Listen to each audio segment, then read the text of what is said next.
Hi, everyone. Welcome back to Saintuality. In today's reading, I'm going to be giving you all of the juicy details about your next real date. I'm not talking about a Netflix and chill session, although those can be cool at times. I'm talking about something where you and this other person, y'all put some decent clothes on, y'all go out into the big crazy world, and you go do something. You go eat, you go play mini golf, you go to the movies. We'll see all of those details once we get into your pile. But as you can see, we've got three piles today. I'll explain what's going on right here in a second. But let's focus on these two. Pile number one, we've got card number two, Aries energy, the message of passion. With amethyst, it's all groovy, baby. And y'all know we love music here on this channel, being that I'm clairaudient, okay? So we've also got a channeled song by Brandy. It's called Put That on Everything. One of my favorite songs, by the way. There's a message on the back of that card that I'll read to you once we get into that pile. Pile number two, we've got card number five, Gemini energy, feelings. With Alexandrite, let your one-of-a-kind magic sparkle. And apparently I pulled two crystal cards for you. And I believe this is pronounced sugar light. Keep it simple and sweet. With a channeled song by the lovely, amazing John B. It's called They Don't Know. I'll read the message on the back of that once we get into your pile number two. And for pile number three, y'all know I like to change it up a little bit. Maybe it's that Venus and Aries in me. But these are messages of advice about your current situation. So if you've got something kind of hectic or frustrating or confusing going on in your life you want a little bit of direction about, click the timestamp for pile number three. Okay, so before we get into your pile, check out our 18 plus membership exclusively on Patreon. It's called Love Language. We've got a lot of juicy readings over there, and the link to access it will be in the comments, okay? Let's begin. I'm so excited. Be advised that we are a high vibrational, open minded, down to earth community that has discussions about everything from trauma, sex, astrology, God, love, career, and more. So just remember to take what resonates and know that every message relayed is rooted in good juju and intentions.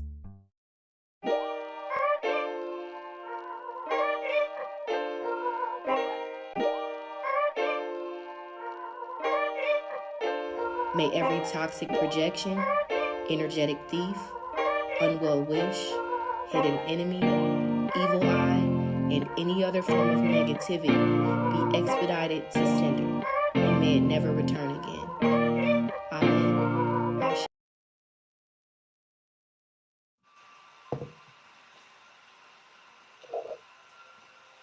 Okay, pile number one, you were drawn to the card of passion with the message, it's all groovy, baby, based on the crystal amethyst and the song Put That on Everything by Brandy. So, the message on this card, it says, you will be the apple of someone's eye. A relationship is going to the next level because of the work you've put into it. More time is needed to see if it develops into something equally beneficial. Proceed with love, but also proceed with a little bit of caution.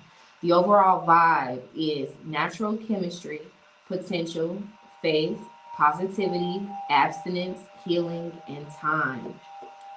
Okay, so and if you were drawn to this amethyst energy here, some sort of negative energy is going to be cycling out this spring, being that Aries is the the charging initial energy for the birth of spring. So some sort of negative energy is going to be transmuted, alchemized, kind of smoothed out with this groovy word being here. Um, Once spring is up. So let's just say by summer of when you're watching this, this is a time this reading love aside, there's something kind of staticky, maybe even some sort of spiritual warfare even going on in your life. We'll talk more about that when we get into Glitch in the Matrix over on Patreon. But there's some sort of spiritual warfare going on in your life, maybe in matters of love or at work or in your family. There's something working against you in a big way. There's some sort of ball and chain that's having a huge impact on your life. But I see that there's going to be some sort of breaking of that ball and chain, liberating yourself from something that's holding you down by summer of when you're watching this. Okay? So let's get into your messages, pile number one. Now that you've got that little tidbit. So don't forget to like the video if any of the messages resonate. And check out our sister channel, Therapeutic, for more channeled love messages. And also insight about your career, money, and some other things. That'll be linked in the description. Okay, I clear the energy for pile number one. So before we get into these details about your next date, Spirit, show me what I need to see about pile number one's love life right now.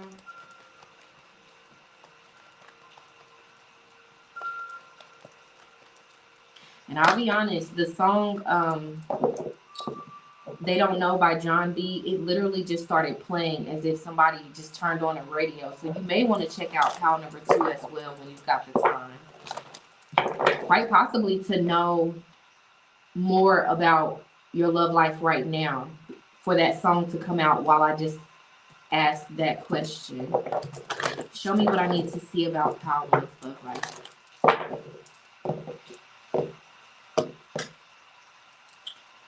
Forgiving and learning. As you release and heal the past, you experience more love in your present moments. There's someone I'm picking up on. They want to work something out with you. And I'll be honest, this person is somebody who typically is a giver-upper. If you know what I mean. Like, they are a leaver. If things get too stressful, if things get too hectic, they will leave you for the baboons to get you, honey. And they won't shed a tear. Maybe they will some years later on down the line, but they've been through too much to be with somebody that's going to put them through more than what they feel like they should be going through. But I feel like this person cares about you so much, may even love you at, to a very deep level, to the point where they're willing to put that lever type of approach to love to the side for now, for you. They don't do that for just anybody, okay? But they're willing to do that for you. I'm getting a very strong sense of what you need to know about your love life right now is I'm picking up on someone that you are already connected with. And this is somebody that you've known this person for more than a year. This is not someone fairly new. They want to make it work. At one point, they didn't have the guts. They didn't have the bandwidth to give you the energy or the effort that you were looking for. But I am picking, lately I've been picking up on these come to Jesus moments, off of you guys as masculines or just counterparts if you're into same-sex situations.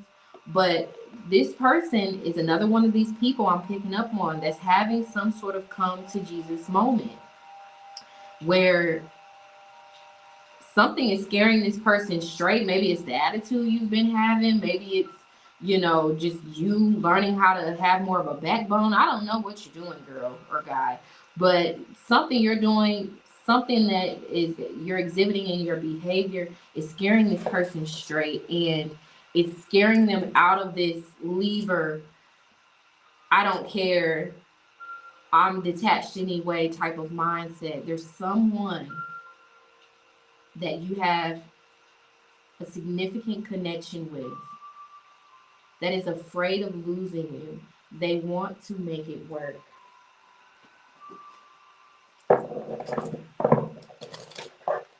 They may even feel like you're tired of forgiving like giving them chance after chance, or waiting on them to step up to some sort of plate. Show me what I need to see about pile number one's love life right now.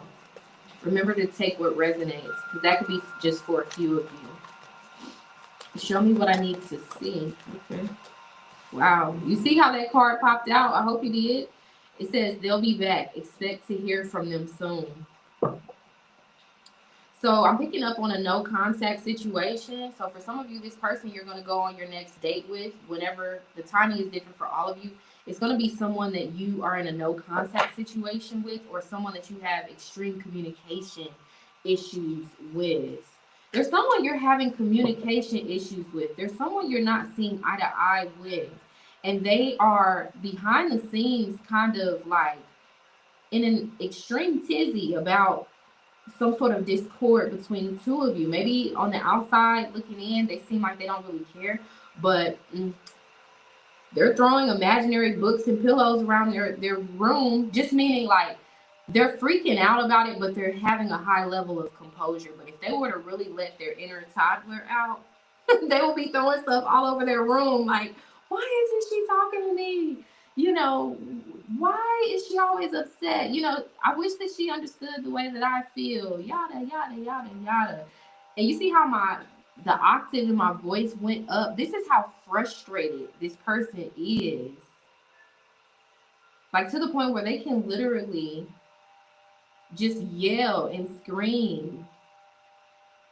This person is shut down right now because of some sort of discord between the two of you, pile number one.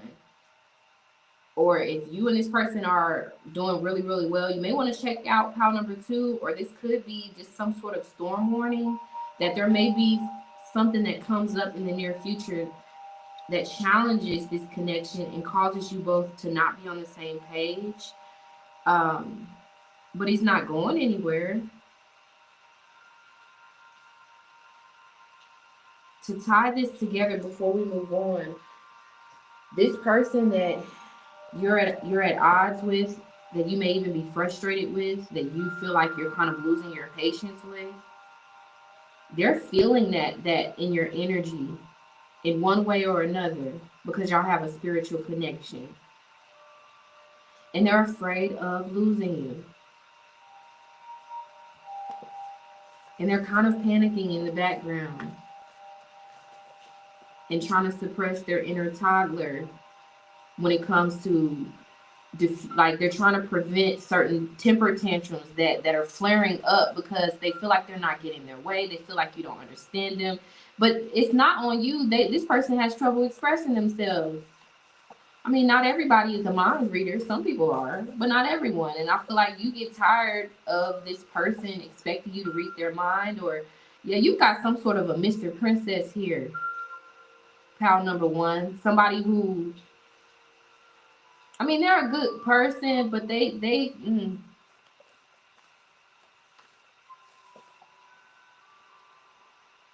I mean, everyone could be pretty hard to deal with, but this person just, I feel like they don't really see things from your perspective a lot. They only see things from their perspective, you know, and kind of want things to go their way. They've got this Mr. Princess spoiled energy about them, my way or the highway. And I think that's very draining for you. So you may have pulled your energy back, and it's got them in a frenzy, in a tizzy. And you may even be in a no contact situation. But whatever rift that happened between the two of you or will happen, it's only going to be short term. It's only going to be a bump in the road. It's not a dead end, if you get what I'm saying. This is what you need to know. Wow, this is pretty intense. We're supposed to be talking about something fun. All right, one more, Spirit. Show me what I need to see about Pal One's love life.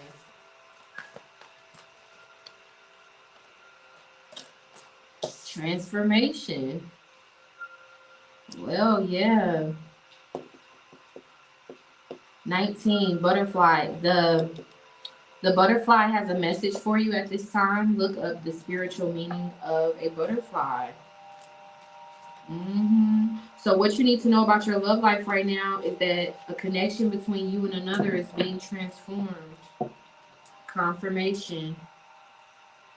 Because you scared this person straight. Something has scared this person straight. Here we are with truth again. You saw truth come out again. I mean, the first time, and here it is again. Jealousy. You're making someone really, really jealous right now, pile number one. Maybe you're dressing different. Maybe you're posting more. You're doing something to, yeah, a masculine is very, very triggered by you. Your masculine is very triggered by you, divine feminine. You scared him straight. Confirmation. And therefore, this connection is not going to end. It's going to be transformed because this person now views you as his soulmate. I feel like he was rejecting the idea of that. He was just kind of in this eye rolling energy towards it. But now he's getting his act together, or he will in the foreseeable future.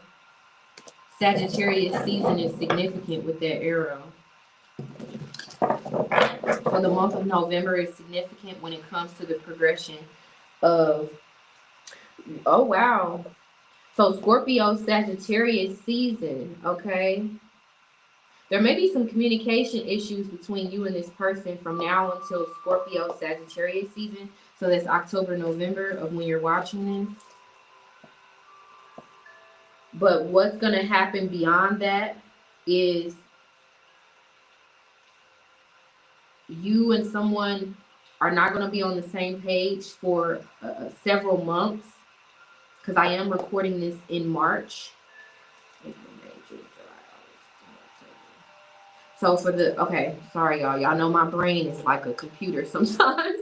So I got to slow down.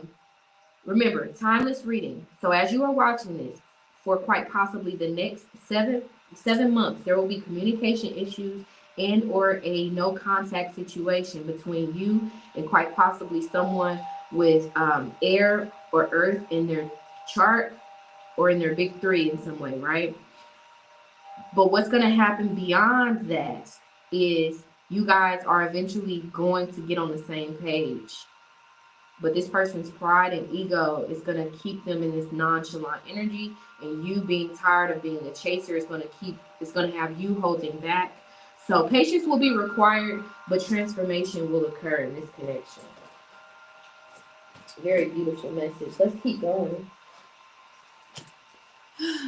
I clear the energy for my lovely pile number one. So what will be happening in pile number one's love life and dating life when they manifest their next date? So I want to pause for some of you, with you learning how to stand on business, as they say, you may end up going out on a date with this person, and it may be, you know, kind of later months and months down the line. But for others of you, there's a small sector of you in this pile, you're going to date somebody else who has a crush on you, or you, this feels like somebody who has a crush on you. Because this cold shoulder energy of this masculine that we're picking up on, it's just going to rub you the wrong way. And I see you kind of going in a different direction and going on a date, quite possibly with somebody else who's crushing on you, or who you'll develop a crush on. Well, let's clear the energy. What will be happening in pile number one's love and dating life when they manifest their next date? Trying less. What did I just say? You're going to be trying less when it comes to love in general. Like, I just see you letting things happen naturally. I see you doing you.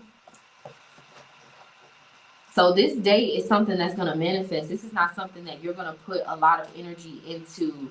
Yeah, you're going to be kind of stuck up a little bit. And I don't see that as a bad thing. Sometimes you got to put your nose in the air. You get what I'm saying? What's that saying that we see a lot on social media? Low standards attract low quality experiences. right? So you're gonna have your nose up in the air. I'm gonna leave this right here because I like that. I like that stuck up energy. That means you know what you want. I did not tell you I was picking up on a Mr. Princess energy. You're gonna be having your nose up towards a Mr. Princess who's me all the time. Never really putting too much thought into how heartbreaking they can be towards you. I feel like you're gonna open yourself up to your other options for a lot of you. Other things. Brand new. I'm telling you, for some of you, you're gonna go on a date with someone brand new, other than this Mr. Princess. All right, I'm done with stuck up. I'm gonna put brand new here. Yep, because there's a masculine that's gonna be trying to punish you with a no contact or some sort of a cold shoulder energy, but you're not gonna. It's not gonna be as triggering for you. You're gonna momentarily give up on a connection and explore your other options and quite possibly go on a date with someone new. But that other Mr. Princess, he's still lurking in the background because this connection between you and Mr. Princess is there's a whole storyline that's supposed to play out, and whatever it stands in between the two of you is just a pause. But you're kind of tired of this person's flaky, flighty, wishy-washy energy, and quite possibly narcissistic tendencies, and only giving you a no strings attached type of connection.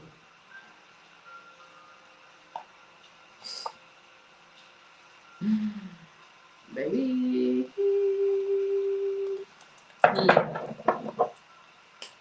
Let's keep going. Tell me more. This is interesting. Do you hear what I'm saying to you, pal number one? This person that has been playing in your face, you're about to put him on a bench, honey. And somebody else is about to step up. And I see you going out on a date. I don't know how you feel about that, but for some reason, I'm excited for you. Yeah, because this person, Haynes man. So shout out to my water sign ladybugs out there, or males. I know I've got some males that watch.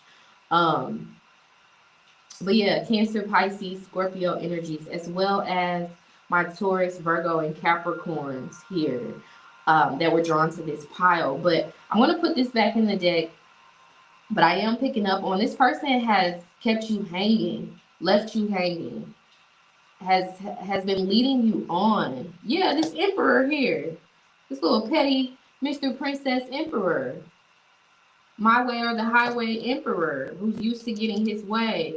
And anytime you express a need or something like that, it's like he puts it on his, he takes mental note, but he doesn't take action.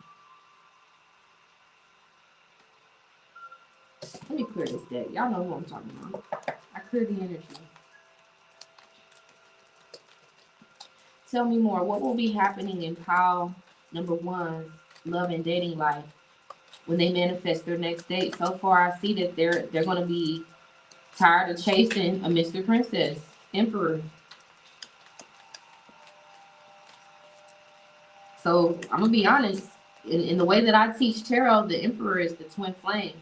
So for some of y'all are gonna abandon a twin flame journey and attract another soulmate because your twin flame is playing games.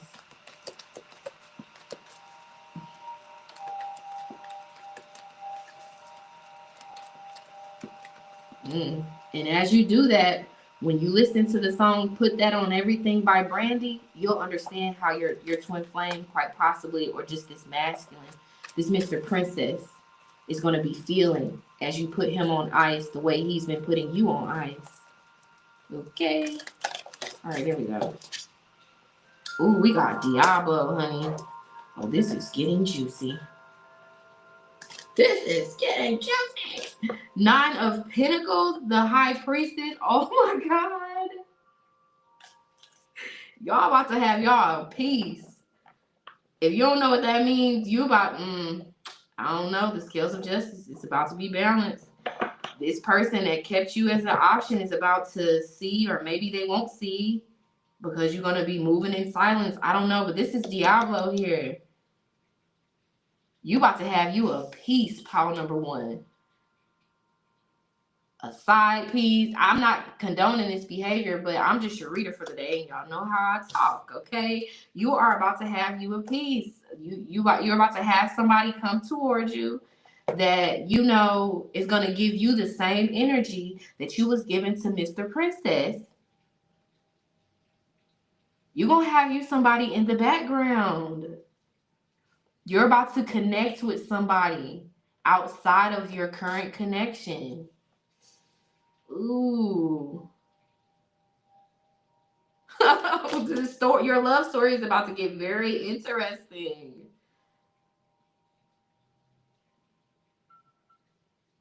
You're about, I almost feel a little nervous saying this. You're about to have, see, you're about to have a third party.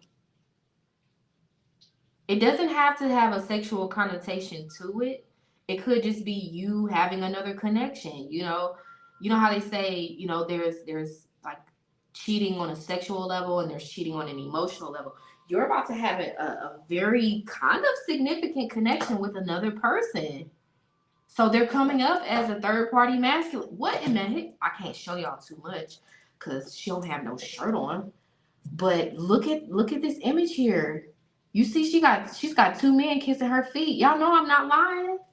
Why would I lie? Why do I have to lie, Craig? You are about to have another masculine. Because the dark energy is about to be real shady. Like, I don't know. I feel like the dark energy tempted your twin flame or your Mr. Princess energy. Meaning, like, some sort of a monkey, like, let's not even say monkey on the shoulder. Let's say, the traditional image of someone who has an angel and a demon or a devil on their shoulder. One is whispering good things, the other is whispering bad things. This person, like, played you or did something, took some sort of an action based on some sort of negative thinking. They listened to the wrong shoulder, the wrong voice in their head, if that makes sense. And they did something pretty karmic towards you, or they were in this neglectful energy towards you. They had their chance, but the dark energy, Diablo, tricked this person out of their spot because, I gotta explain it like this before we move on. The dark energy views all people as bad, no matter how good they try to be. So this dark energy will push and manipulate people, test them, tempt them with things. Follow me. I'm telling you this for a reason. To make them get into their carnal lowest energy. Because that's what the devil, Diablo, believes all people really are, is their baser nature. We can get out here, we can wear nice clothes, we can speak nice words, but the dark energy thinks that we're all evil just like him. And he's very dedicated to getting you to your lowest point, to where you're reduced to your toxic, evil, low vibrational ways. And I'm telling you this because your person was tempted with another person because Diablo set it up like that to break y'all two up or to cause some sort of rift in between the two of y'all. It's like you and this person that I've been talking about so far are quite possibly meant to be together. But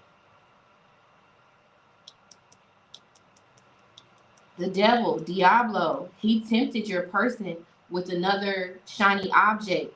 Maybe it was another lover. Maybe it was, attention. Maybe it was money. Maybe it was their friends telling them what to do. I don't know. But the devil got in between the two of y'all and got in your person's head and made them behave in a certain way, say something to draw a wedge between the two of y'all.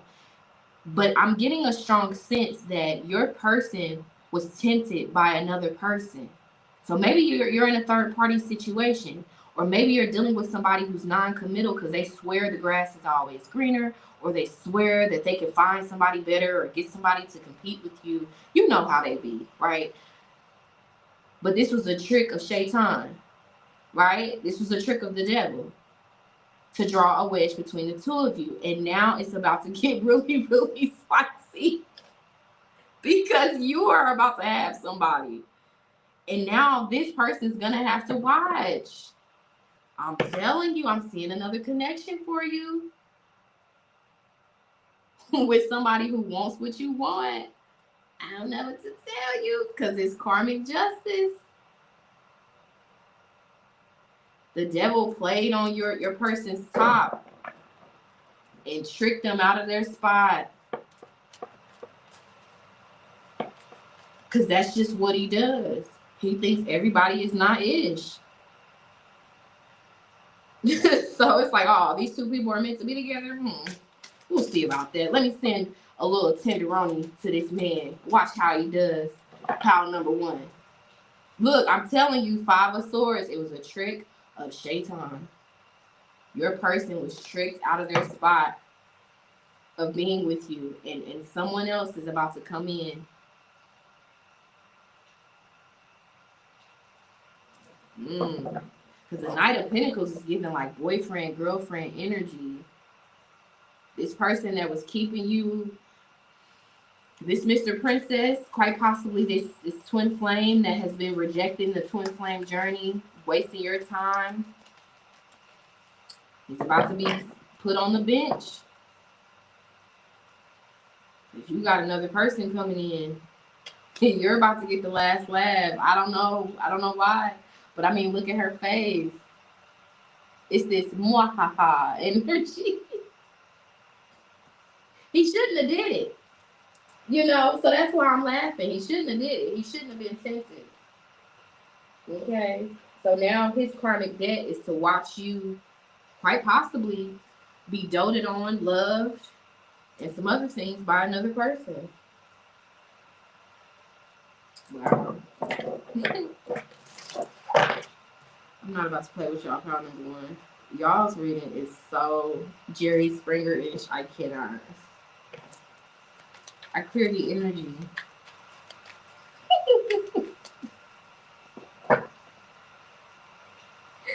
I'm only laughing because, oh my gosh.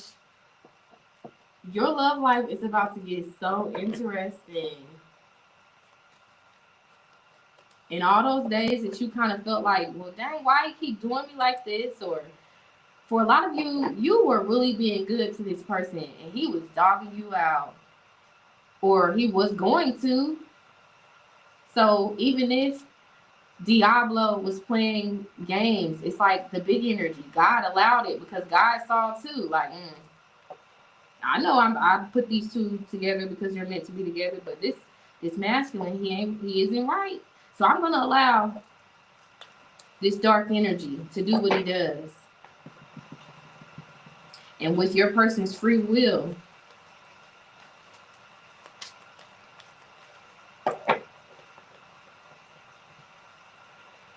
he showed the big energy something that let the big energy know that it's time for this connection to be paused and for you to attract somebody who can actually give you what it is that you deserve. And it's part of his, I'm hearing the word penance, but it's part of his, this Mr. Princess's karmic debt to you is to watch you be with another person, whether it's for a short period of time or hell, a long period of time. Because quite possibly for many lifetimes, this person has chosen other people, things, etc. over you. Let's keep going. So what will make this love interest, quite possibly a brand new love interest, want to date pile number 1? Wow, how fitting. Self-love is good for you. Does it really need any more explanation? Give yourself some tender, loving care and you'll find it easier to manifest what you need. The vibes are high with this one. So plainly enough, you know, when we learn to love ourselves, it makes us even more attractive to love interests or potential suitors. So your it's something about your frequency. For some of you, you've been single for a long time, although you've had some sort of an ongoing connection. You've been single for a long time, working on yourself, learning how to love yourself, and it causes you to radiate even more than you used to. You you're not thirsty. You're not desperate for a relationship. And you're not overly guarded as well. Because I'm thinking about when you really love yourself, let me pause. I've got a card in one of my decks, and I will be releasing some decks that you guys can purchase in the foreseeable future. But I've got a card in one of my decks that says, with proper boundaries, you won't have to have your guard up. So this is why this could quite possibly new suitor, new person, or newer energy is going to want to date you because you're not damaged goods. I don't, that kind of sounds really shady because no one is really damaged goods. Like everybody's been through stuff. Like you got to be patient with people, right? But I feel like this person that you're going to go on your next date with is somebody who's attracted a lot of people who look good, but once they open their mouth, like their brain, like their mind is like mush, or they speak. I don't know. I don't know because lately, before we move on, I'm at a season in my life where the way that people talk to me, not in a judgmental type of way, but I'm paying more attention to the way that people talk to me. Okay, because people who like spew out negative things and stuff like that, it's almost sickening. It's like it's almost like a sign that their mental state is like rotten. Do you get what I'm saying? So this, and I'm picking up on that because the reason why this person's going to want to date you is because like they've run into some really rotten people, like negative, like ugh, people. Even though they may look good or drive a nice car, it's like there's some. I just keep getting rotten. Like they look good, but they're very ugly on the inside. Thank you, because you're beautiful on the outside and the inside. I know that's very corny, but who gives a damn? That's why they're going to want to date you. Look, how do we get? Let me taste you. Who? Oh, I had to filter my speech. I was about to say something really spicy, but I can't, so never mind on that. But let me just say it like this. Who, if you've got two things in front of you, one has maggots on it, and one, it looks just very nice and clean and properly washed, which one are you going to eat? We know which one you're going to want to eat, the one without the maggots. And I feel like this person that you're going to go on your next date with, they've attracted a lot of maggot people. Like the way they talk, they just, ugh, ugh, ugh, ugh. I can't even. Let's keep going. You're beautiful on the inside and out. You don't have stinky, negative, rotten energy about you. You got some sort of positive vibes.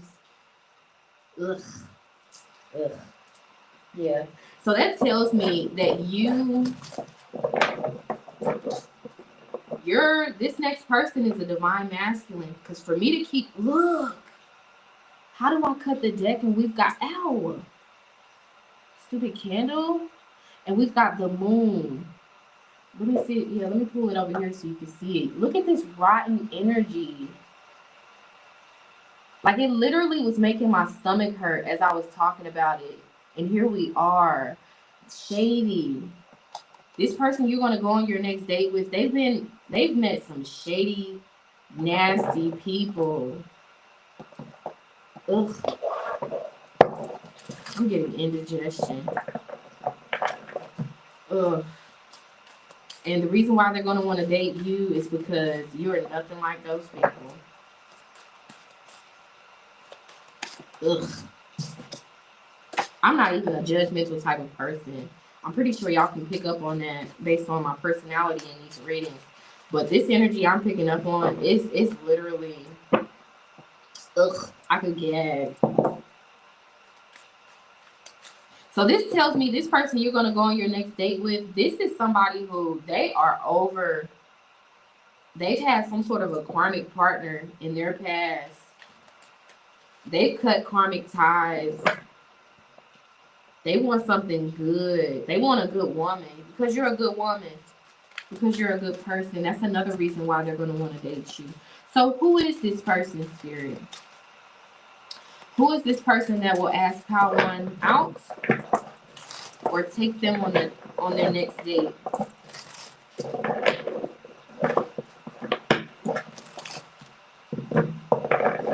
Ugh. I'm sorry. If you pay attention to like the words that come out of people's mouth and how they treat you, you'll understand like who you need to kind of stay away from, who you need to have your guard up with. So for you to be drawn to that amethyst energy, you got some toxic people around you.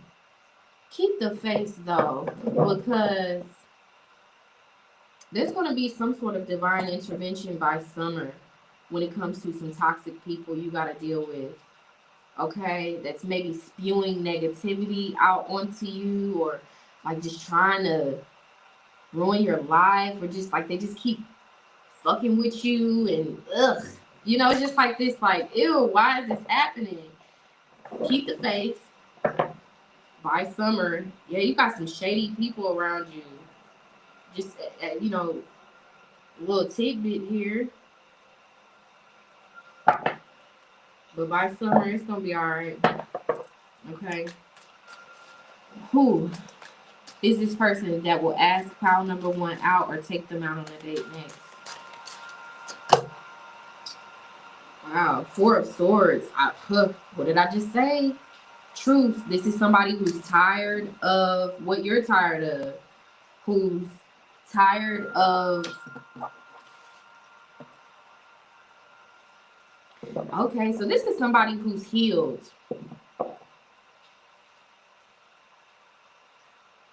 Who's quite possibly let go of an old way of life with this 10 of Swords, oppression. This is someone who quite possibly doesn't have the hang-ups that this Mr. Princess has. Like he's kind of like a complete 180. He's somebody who he's some sort of lone wolf energy. Homebody, lone wolf energy. He's got a high level of discipline about him. He's not very worldly. He's very intellectual. Maybe even a little antisocial. He's quite possibly been single for the past 4 years. 4 of Pentacles. He's a get money guy. He spends most of his waking life getting money. And he likes to eat with his 9 of Cups. He likes food. You know, he likes trying different restaurants. Oh, so y'all gonna get food. Okay. Yeah, he's quite possibly a gym rat. He's really into his health and his mental, his physical and mental health. This is someone who takes his mental health very, very seriously. He may be well versed in mental health as well. Like he openly talks about like anxiety and depression, and not in this melancholy kind of way, but like he just knows about those things. He's very smart. Oh my God. He's very smart. He's very intimidating as well with this tower. He may even be strikingly tall, or he's got something very striking about him. He kind of comes off as like emo, but like in a sexy kind of way. He looks like some sort of he looks completely different than who he actually is. What I mean by that is he's going to look like a player, but he's actually very chivalrous. He's a gentleman. He looks like a player though. I'm getting that very, very strong. He looks like he can line them up and lay them all down. You understand? But he's not like that. This is who you're going to go out on your next date with. Let me see if a face card comes out before we continue. Ace of Cups, Queen of Pentacles. A masculine, which masculine face card symbolizes the person that's going to take pile number two or pile number one out on their next date? I'm not going to pull too much if it doesn't come out. A Knight of Wands. I'm telling you, he looks like a player. He's a reformed player. He's an ex-Don Juan. But he's healed from that. He's learned not to give his Peter Whacker to just anybody. Yeah.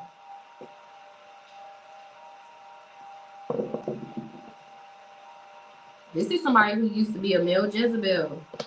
That always makes me giggle because we always associate Jezebels with women, but there are some very scandalous men out here, honey.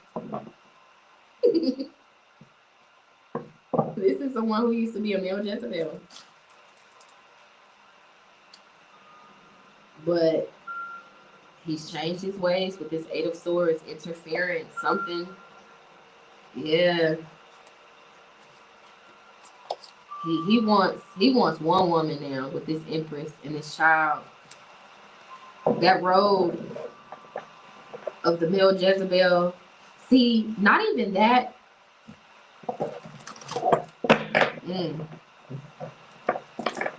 I'm gonna save that for later. Cause I'll save that for later. This is a reformed male Jezebel. A reformed male whore. Somebody who used to be community pain. Tell me more. Who will ask pile number one out on the next date? We keep getting heavy fire sign energy, so it could be a fire sign, but let's see. Aries. So this is someone with a very strong Aries or Mars placement in their chart.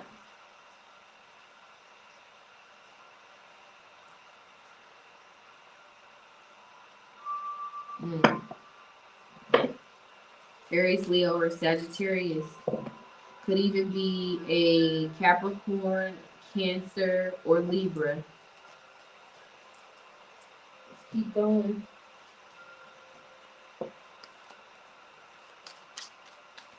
I clear the energy. So how will this former male Jezebel, honey, view pile number one the day or night of their first or next date? How will this reformed male Jezebel? Yeah, this person, I know this is going to sound weird. This person was a male Jezebel before they went to spiritual jail. We'll talk about spiritual jail and how that works. I know it sounds weird and I don't want to hear it. This person went through some sort of, see, spiritual jail, it can be a form of mental imprisonment. Because if we think about the traditional image of the Four of Swords, what does it look like? It is an image, a depiction of a soldier resting after battle, taking time off to heal their wounds. But it also can look like someone who's sleeping in a jail cell, right? This is someone who used to be very hedonistic, very sexual. But he went through a form of spiritual jail, i.e. mental imprisonment. You know, the movie, before we move on, the movie Get Out is a great depiction of mental imprisonment. It's an extreme depiction, but it is a version of what spiritual jail is like. Remember when she stirs the tea and it makes him sink into his subconscious? This is what spiritual jail is like, where you lose all control of your life, where your life spirals out of control and you sink into your subconscious, and you are forced to view the consequences of your actions. Like your life starts to manifest into all of these challenges and problems and bad luck, everything based on your past deeds, and you can do nothing about it. This is a type of spiritual jail, a type of mental imprisonment. He went through that to make him change. To, why do they send people to jail? So that they can reform them, right? Or to get free labor almost, but we'll talk about that later. But yes, I just really want to stress that to you, because I'm telling you, he was a karmic masculine who's now a divine masculine because of some sort of mental imprisonment to make him change his ways, because he was a dog that was chasing the cats, honey. I clear the energy. How will this reformed male Jezebel view? Wow, baby, I can't show that part. It has nudity. View pile number one when they go on their next date or first date. Beautiful. 10 of Pentacles. Well. They're going to view you as a trophy, wifey. Like they can see themselves being in a relationship with you. They're going to view you as having a nice waist too, honey. Nice little shape. Okay, for some of y'all with nice butts and stuff like that, they're going to like how like firm your butt looks. Okay, I may have to make this 18 plus.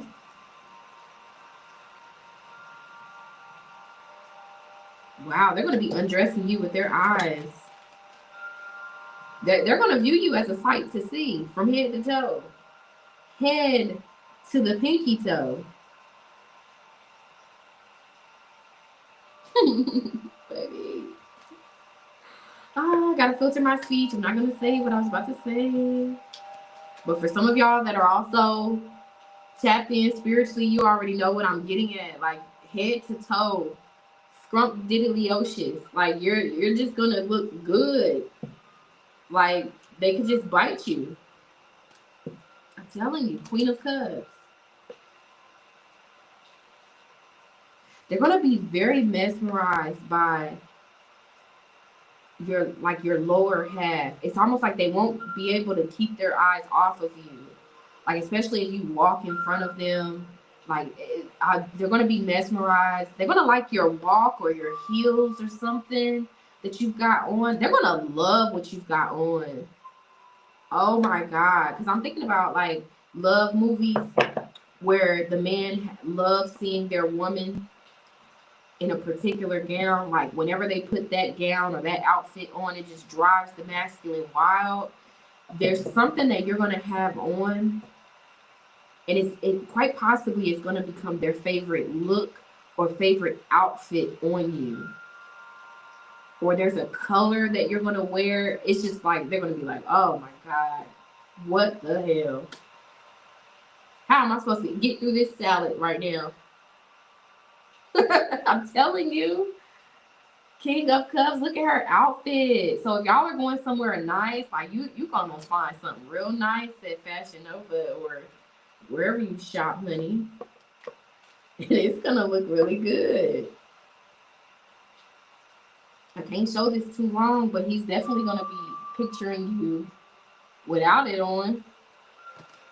But how he's gonna view you is having that itch on. With this Knight of Cups, like you know how to clean up nice. Well.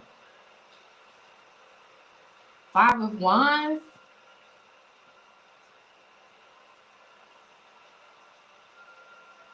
I just heard, damn. What is that from Friday? Yeah, you gonna be looking good. What more can I say?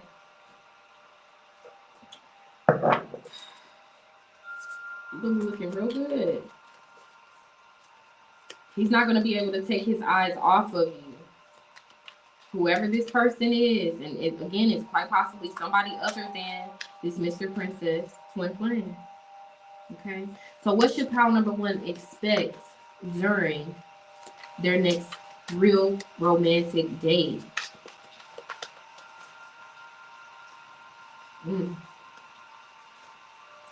Wow, the villain. Ooh. Okay, so this is the devil energy again. We've got Diablo on the table twice. So I was gonna ask at the end, will you be intimate with this person after this next date? And it's looking like you will. We'll confirm when we get there though. Oh. This person's gonna have an insatiable desire for you on an intimate level. Okay, so you need to shave, book your wax lady, or not. You don't have to sleep with this person. You literally don't, okay? But maybe prepare just in case this person has that look in their eyes that just makes you melt and makes you end up being intimate with them. I don't know. King of Pentacles? What you should expect from your next date is to be very impressed by this man. He's going to go all out. Whatever reservations that you go into the date with, I don't see you having them by the end of the dinner or the end of whatever this date is. But it does feel pretty traditional, like, you know, dinner and or a movie. It's something, it's not something out of the ordinary. It's something atypical, you know, standard, traditional, orthodox. Food is involved. Face-to-face conversations. There's some sort of intense energy. Look at the look in this person's eyes here. He's going to be grilling you. And he's going to be completely okay if you grill him too. What I mean by that is y'all are going to have this is not going to be a date that's superficial and you guys are like, so what's your favorite color? You know, what street did you grow up on? All that stupid stuff. I hate that stuff, y'all. I hate it. But that's not going to be the case. Y'all are going to be talking about some real stuff. Y'all's past relationships. Like, this man is very intense. So this Mr. Princess is about to have some competition, honey. Because as much this person is going to be just as impressed by you as you're going to end up being impressed by them. The influencer, 9 of Pentacles.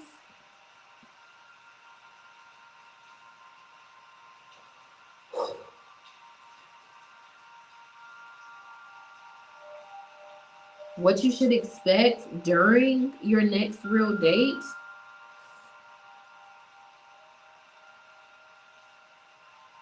is it's going to be the type of date that you've always wanted to go out on. You're going to feel like you've manifested somebody who gives you the princess. You're going to get some sort of princess treatment. And I feel like this man has really nice taste, pile number one. He's gonna go all out. 2 of Cups. Cheers. He's gonna take you to a really nice place. What you should expect during your next real date is this masculine is gonna put his money where his mouth is. I can't show y'all this card. I can't. Nope. Wheel of Fortune. Wheel of Fortune. This man is gonna go all out. It's gonna, what you should expect during your next real date is it's gonna go so well. Well, for one, you're gonna make a really good first impression, because for all of these cards to come out in the pattern, that they have come out, this feels like a good first impression. So I'm telling you, this is somebody brand new. And it's going to lead to another date because he's going to grill you. He's going to fish. He's going to get the information he needs because he is a reformed male Jezebel. Like, and I feel like he's going to be wooing you, looking in your eyes very, very intensely, like,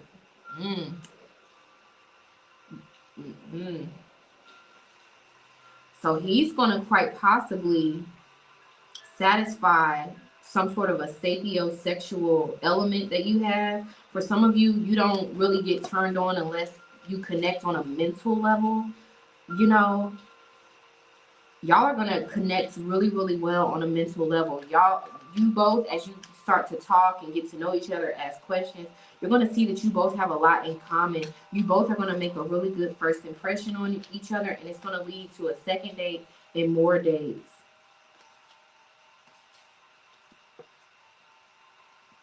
And eventually, you see, there are two men here. I'm not condoning this lifestyle. I'm just your reader. You're going to put this Mr. Princess on ice and give this reformed male Jezebel a chance on a romantic level.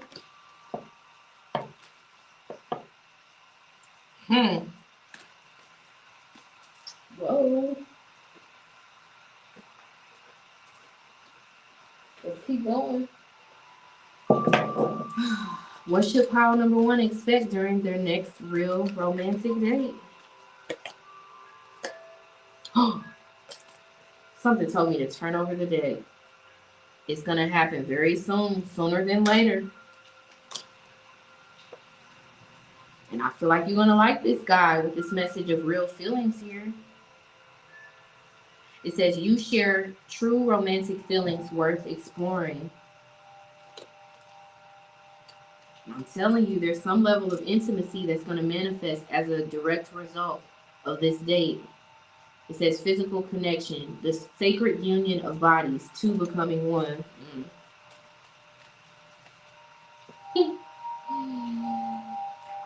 We've got to give it time. So I see that this date that I've been talking about is going to happen very soon, and it's not going to be something that is short term. I feel like y'all are going to be dealing with each other for a while. Teamwork, but it will be in this friends with benefits kind of way. But you know, I feel like the benefit won't automatically be sex. I feel like the benefit will be you guys will spend quality time with each other, go out on some more dates, get to know each other more. This is someone new. You see it for yourself. Someone new.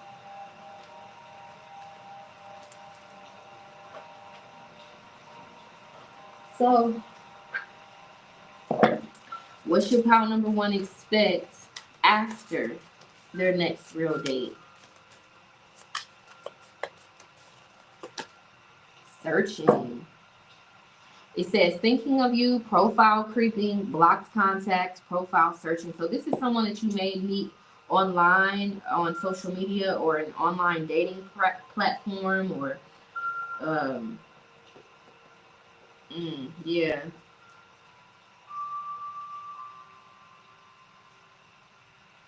Maybe you book a class online and then you meet this person at this class.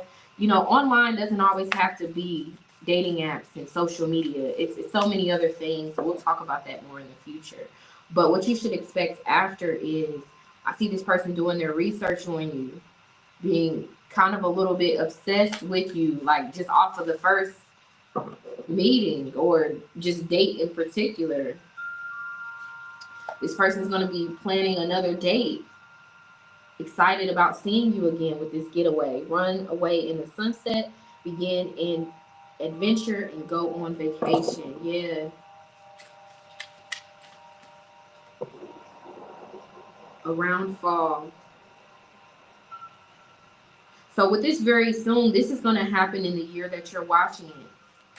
So if y'all haven't gone out on a date in quite possibly, for some of y'all haven't been on a date in almost 10 years. I see it you going on your next date with someone in the year that you're watching it. You're manifesting this person right now because spring just started, and this is when I'm recording. So we had around fall, and then we got around spring. So yeah, this person's gonna give you space though. They're not gonna smother you or come on too strong after this next date. This date with them. It says acceptance, self-treatment, intention, self-awareness. But they are going to do their research on you and maybe plan another date based on what they think you'll like because of what you said, what you told them, yada, yada, yada. Yeah, so this person is a giver, while this other person may be a taker. And I think you're really going to appreciate that. So will pile number one be intimate with this person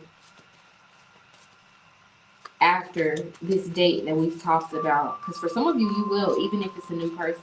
And I'm not judging.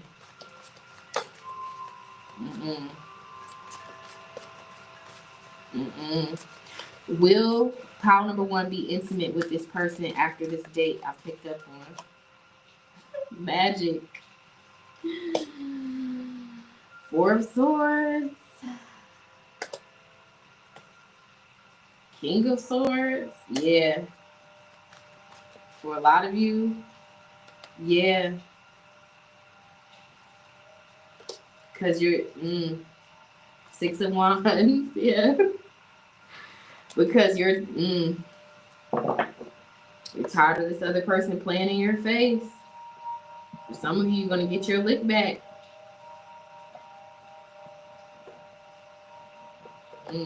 Yes. I'm almost speechless. Yes. Seven of Swords. Yes, babe. Didn't I tell you was going to have your little piece? Okay. This person done had their little piece or treated you like they could always find better than you. And there's... All right. So if... Now that you know that, if pile number one explores this connection with this reformed male Jezebel after this date, will it be worth it? Will they feel like it was worth it? I see they're going to give their body to them. King of Wands. Whoa. Five of Wands. King of Cups. I'm going to be honest. Yeah.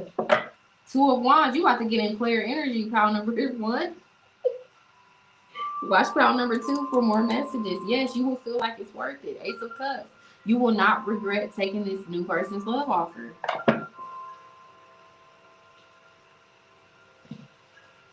The High Priestess. You about to have you a little piece.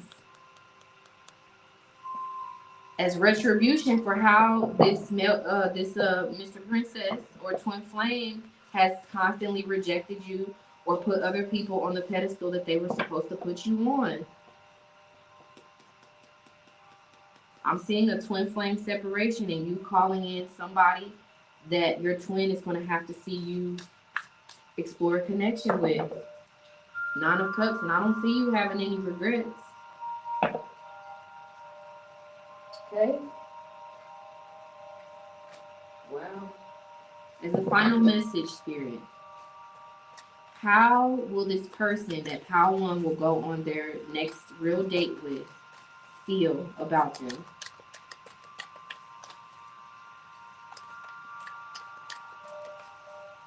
Don't forget to listen to Put That on Everything by Brandy.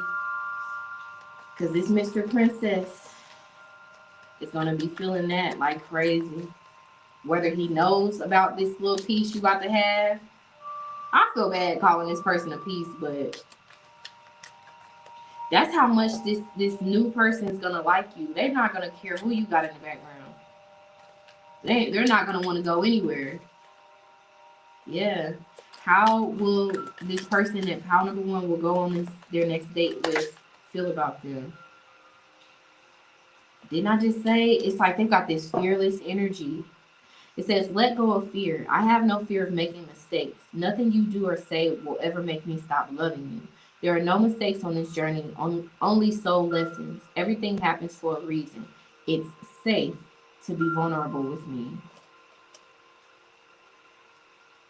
Like he wants to hold on to this connection. Like he don't care who else is in the background. It's like, what is that song? I don't wanna know if you're playing me. Keep it on the low, 'cause my heart can't take it anymore. Yeah, it's like he's gonna know you got options, but he's okay with being one of them. Let me get out of here. Get to pound number 2, because once I get to giggling, I can't stop. Let's keep, yeah. So thank you, pound number 1. Don't forget to like the video if any of these messages resonate, or if you just like my new setup here. I think this is going to be what we've got going for a while. Hope you like it. Hit subscribe as well if you haven't already. I don't upload according to a schedule yet because we're building things on the website and I've got projects going. So you got to subscribe. That way you know when I drop new content. And if you want to book a same day reading with me, use code SPIRIT for a special discount, okay? Bye, bye.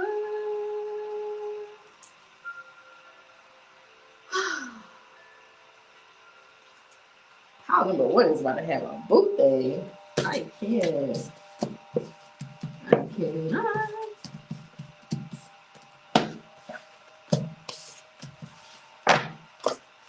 I don't wanna know if you're playing me. Keep it on the low, 'cause my heart can't take it anymore, baby. So if you're creeping, please don't let it show. Oh, baby, I don't know.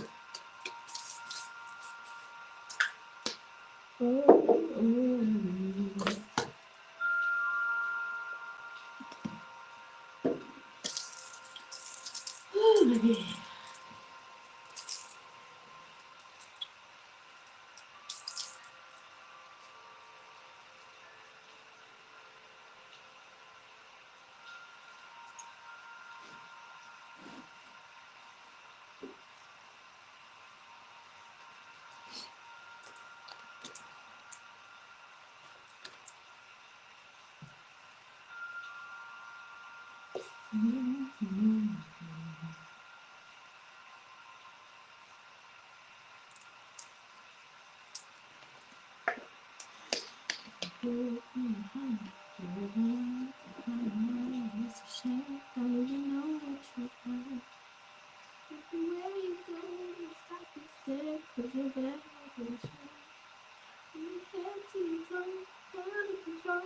Maybe you know your head, maybe you know about what I do. I'll be coming home back to you every night, right? You're the type of woman, circle me. It's for diamonds, can't prove it. Baby, you're a star. I just wanna show you how you should let me love you. Okay.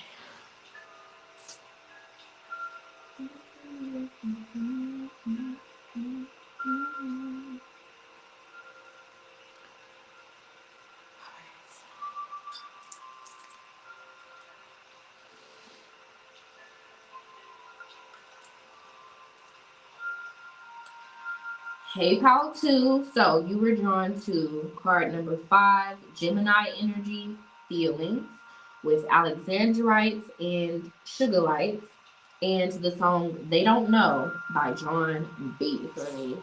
The message right here for this song, it says, quiet negative thoughts about your love life. Things are still happening, even if the progress is slow. Work on your trust issues to feel more I can't even get it out. I drank my coffee too fast. Let's start over, pile number 2. Quiet negative thoughts about your love life. Things are still happening, even if the progress is slow. Work on your trust issues to feel more secure within yourself and in your future relationship.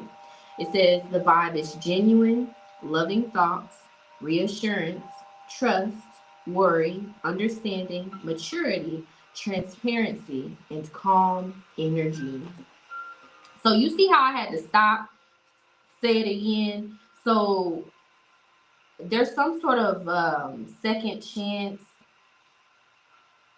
of a connection, some sort of new life being blown into a connection, some sort of a maybe dead end connection being revived. Okay, so I'm gonna be honest, I'm picking up on somebody from your past very, very strongly. Now, this may have nothing to do with your next date, but you were drawn to this pile, and as a channeled message, there's somebody from your distant, distant past, and I'm gonna be honest. For some of you, this is somebody you knew as like maybe a child or teenager. I'm picking up on a first love, okay? Now, we are gonna be doing a few readings about the first love, and I'll be sharing some things about it and how that ties in to the twin flame journey here in the near future. Okay, but I'm picking up on there's somebody telepathically communicating to you. This is somebody from your childhood, somebody that like you just loved, honey, before you even knew what love was. Maybe you met this person in the sandbox. Maybe you bumped into this person while you were at your locker in high school. I don't know. That person is like, maybe you lost contact with that person. They wonder how you're doing. If you've been thinking about, someone from your past a lot lately, or just thinking about like, I wonder if they're okay, I wonder how they're doing. Maybe I should see if they're on Facebook. They're feeling that same way about you, okay? Now, a side note, love aside, with Alexandrite, let your one-of-a-kind magic sparkle and sugar light. Keep it simple and sweet. There's some sort of a new money cycle is starting for you, pile number 2. And it's going to lead to you maybe being able to like finish certain things that you didn't have enough funds to complete, or it's something here about money. Because with the purple energy here, I'm thinking of the crown chakra. You're about to have some sort of a light bulb moment that generates a decent, maybe even a new stream of income, or that helps you to increase your income. Your income is about to improve because you're going to receive some sort of a download or just some sort of a light bulb moment on how to improve your finances. Okay.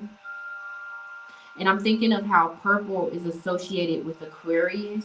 So by Aquarius season, timeless reading, apply it to when you need to. Your finances are going to be in a much better predicament. You're going to be in a much better financial situation because a light bulb moment is a download will come to you of what to do, what action to take. And if you take those actions by Aquarius season, so, January, you're going to be in a much better financial situation, okay?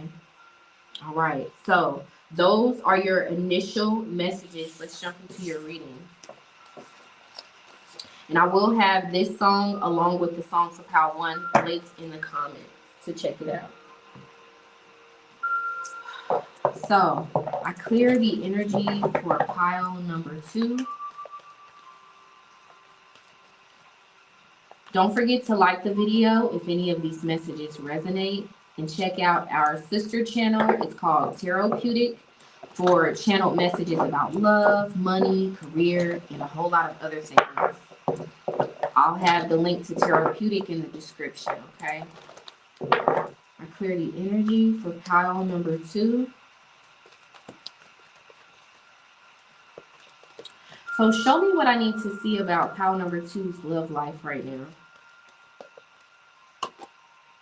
Flirts.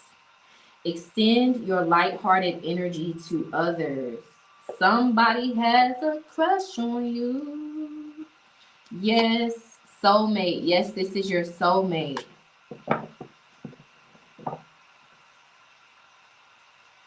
Obviously, there are some of y'all that were drawn to this pile. You've got an established connection.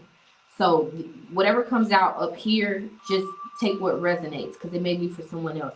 For someone in pile number 2, you need to know that no matter what you're doing, maybe to isolate yourself from love or to just be like off the radar, some sort of MIA energy towards love, runner energy towards love. Like, yeah, because I'm thinking of that video of the African man getting out of the car asking the lady, "Why are you running? Why are you running?" And the lady is just running away, screaming from this man. She does not want his love. And I feel like that's your energy. You're running away from somebody. I mean, whether you know it or not, like your behavior looks like you're a runner. You're some sort of reformed chaser, lover girl who's in your runner energy, but you got a soulmate who's not gonna back down easily.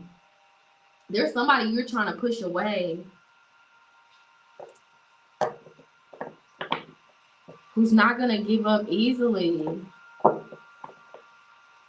Because for me to pick up on that crush energy, you're this person's dream girl, or you're just like this person just really, really likes you very soon. Clearly decide what you want so that it comes to you now. You're used to people giving up on you when you become too difficult. Or just giving up on you, period, honey. You know, those age-old abandonment wound issues. So you've become somebody who really just doesn't give a F if people walk away. You've learned how to love yourself. You've learned how to keep your cup full on your own. So you kind of lately been pushing people away because you feel like everybody's seasonal, trendy, you know, just superficial, just around for a good time. And I mean, you're just more, yeah, you got some sort of a Daria energy about you. You remember Daria, the cartoons, you know, the 90s cartoon? Daria was very kind of melancholy, very serious, very emo, very deep, you know, very intellectual. And she just didn't have time for that generation and their madness. And I feel like you've got this Daria energy about you. Um, and there's a masculine here who adores this kind of dark feminine energy that you got. He's drawn to it like a moth to a flame. The song Fire We Make by Alicia Keys and Maxwell is playing in my ear. Yeah. You're pushing someone away, but they're not going to give up easily. Yeah, you just want to focus on your career and finances, or at least you think that that's what love. You feel like your future looks like you focusing on career, finances, doing the laundry, taking the kids to school, buying fruit snacks. You know, just the mundane. You know that's become enough for you. But there's somebody who's not giving up on you, and who's not going to let you give up on them.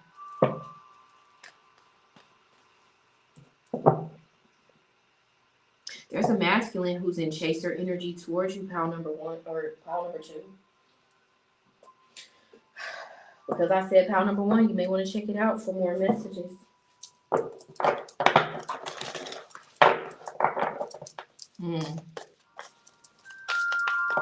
Somebody's not deterred by your guard and your attitude and your Doria vibe, honey.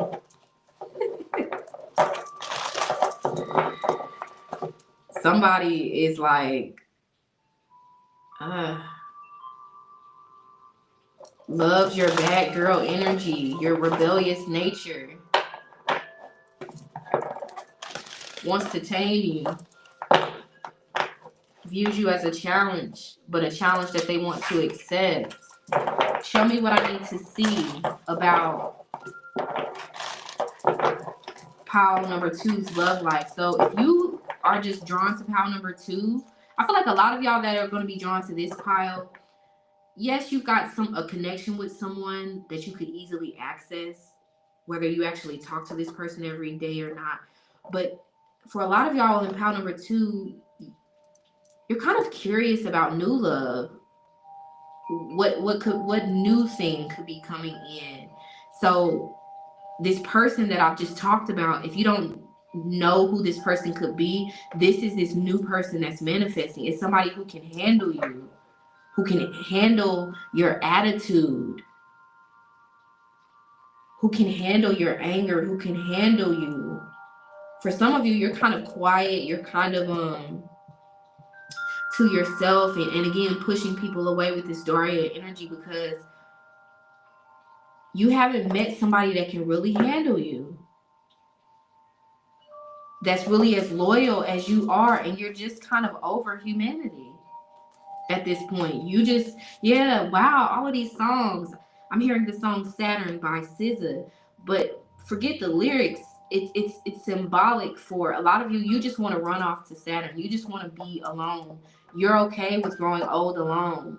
Like, you got your kids, you got your puppies, your cats, and you're completely okay with being alone because you're tired of liars. You're tired of superficial things. You know, people being interested in you for 2 weeks and then running off to the next shiny thing. You know,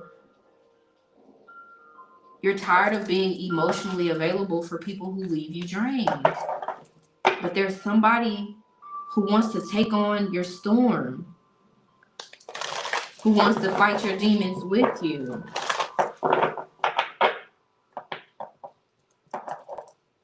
Wow. Show me what I need to see about pile number 2's love life right now. Besides the fact that they're manifesting somebody, whether they know them or not, who can handle them. Gold digger, God dang it. Okay, they want your money being used.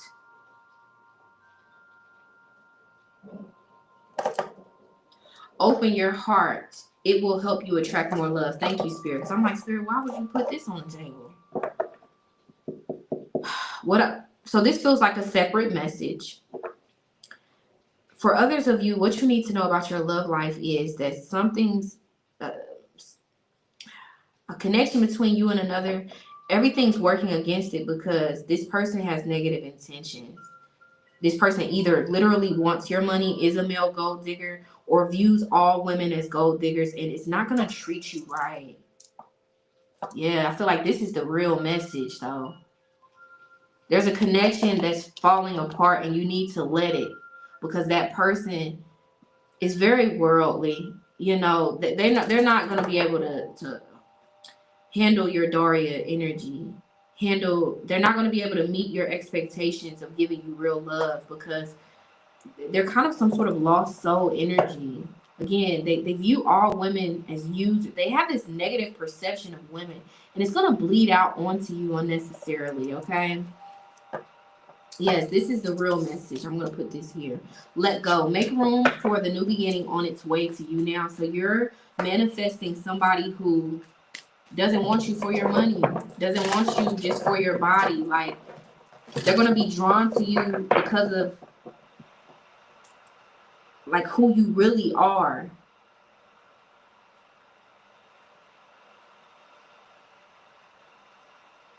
Wow. I'm picking up on a man. He's very like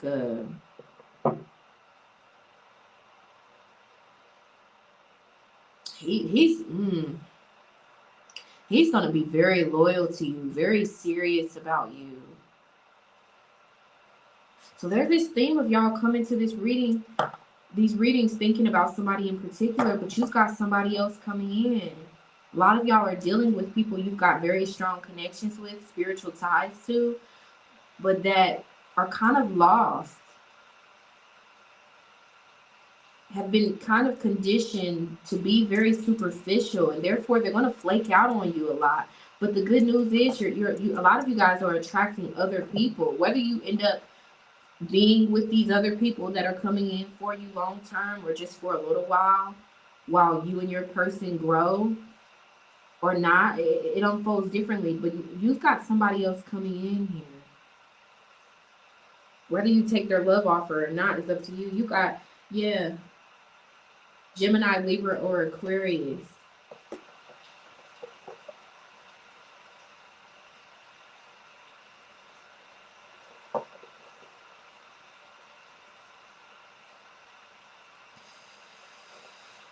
So this person could be a Gemini, Libra, or Aquarius. See, no, I knew it was something because something told me to pause and keep looking.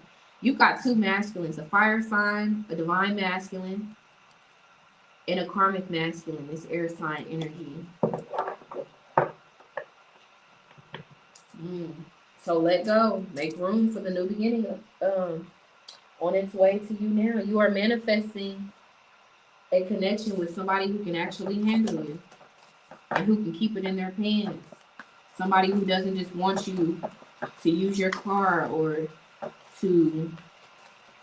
Sometimes it's not even about money. Like, a lot of men who are in karmic energy can just be very strategic with women. They want a woman so that she can be useful, so that she can cook his breakfast. Or, yeah, what's that song? There's a song, I will do my research and I will link it. But it's a song and it's very, very beautiful. And it basically explains, she says, Mother Maiden. She was like, I can't even remember the lyrics right now. But the singer, in this beautiful way, was explaining how a lot of men use women as baby making machines so that he can live out his picket fence dreams. It's not an act of love if you make her, you make me do too much labor. Do y'all know that song? It's one of my favorite songs right now, and it kind of makes me so emotional when I listen to it because so many women are lured in by love and they become trapped in situations with karmic masculines. Not all men are karmic, okay? I'm not a man hater, but there are some karmic men who lure women, especially women with severe daddy issues or abandonment issues, in with love and niceness and all of these things that are glitz and glitzy and shiny that seem like a safe place. But these women end up being trapped. They end up having children or marrying these men or committing years and years of their life. We only really get about 75 summers, and these women get stuck with these men who turn out a lot of times, because they're in karmic energy, to be monsters.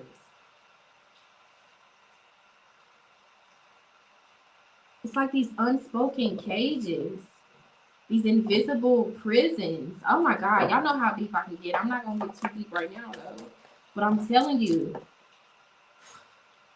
some sort of a karmic masculine, an energy vampire, has drained your energy out, has made you look at love as very ugh. But there's another man in your energy who's coming in a lot faster than you think with this diligence.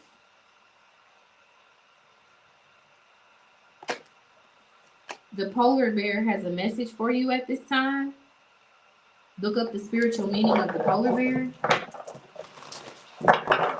Let's see. Maybe I done went down the rabbit hole. Show me one more before we move on, Spirit. What do I need to see about pile number 2's love life? I'm telling you, y'all gotta hear that song. I think it's called Labor. You make me do too much labor. A karmic masculine siphons your energy. There's a karmic masculine you need to stop having sex with, because he's siphoning your energy. I'm telling you. He's taking your energy. You've got a divine masculine that's coming in for you.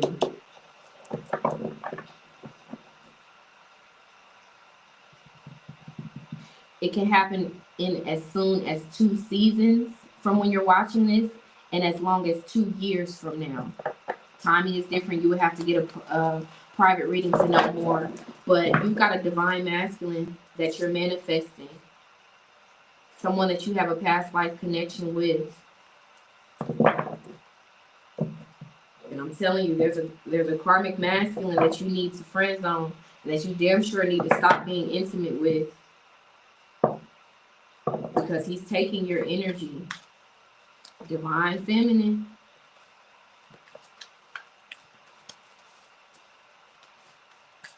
You're manifesting your life partner. This is what you need to know. The person you're going to do life with. This other person is just a middleman. A lesson that you were meant to learn along the way. A karmic person. Confirmation. Truth. We're going to leave it at that. You are manifesting your, so quite possibly, your next date is going to be with your destined life partner, the person that's going to end up being your life partner, not this dirtbag. That's so strong. Anyway, yeah, this karmic person, his childhood wounds have gotten the best of him. He's consumed by his childhood wounds. He cannot give you the love that you're looking for. The best that he can give you is this, a dirty love offer that will put you in a karmic cycle. Wow, that makes so much sense. For me to explain that song of you make me do too much labor, how women get drawn in, lured by love, and trapped in karmic connections that steal years and years of their life. It's this unknown or unspoken American horror story for women, especially women who don't have family that look out for them. It's like they get stuck. They get trapped. We're going to have to talk about that more later, but let's switch gears. So what will be happening in pile number 2's love and dating life when they manifest their next date with quite possibly their life partner? Can't stay away.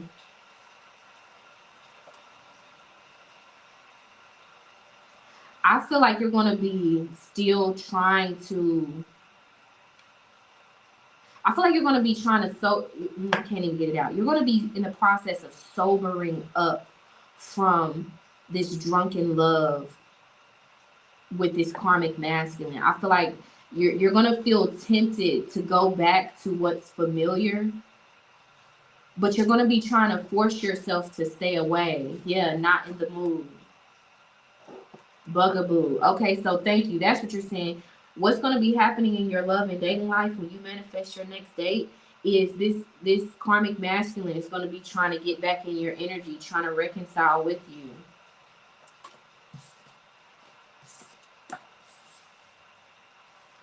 You know, putting on that love bombing energy.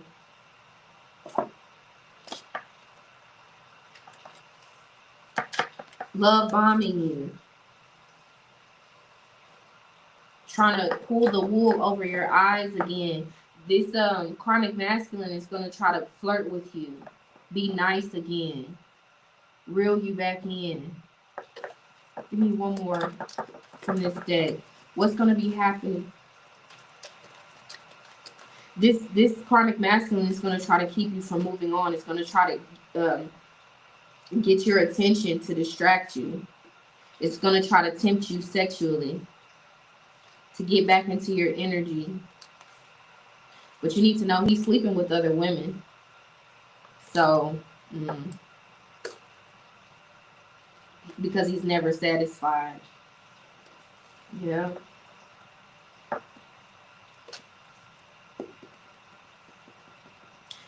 You're going to be tempted by this karmic masculine as you open yourself up more and more to the idea of exploring your options.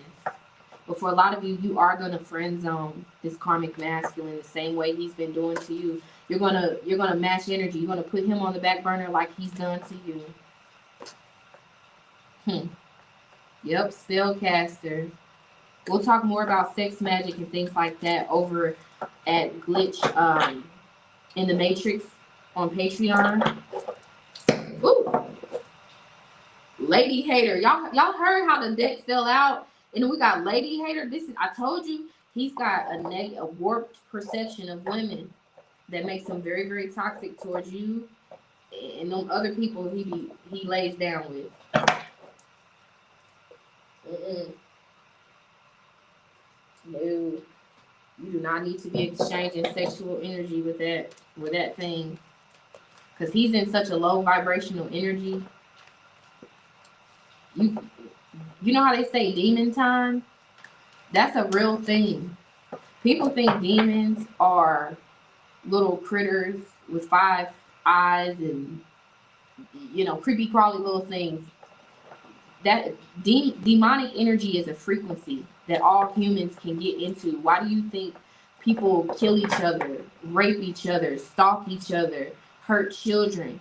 They get into the demon frequency. There's no such thing as a demon in a monster form. Demons are people. The lowest frequency, the hellish frequency of the human mind. Do you get what I'm saying? And I'm explaining this because your person is this karmic energy that you maybe thought was your person, thought was your life partner.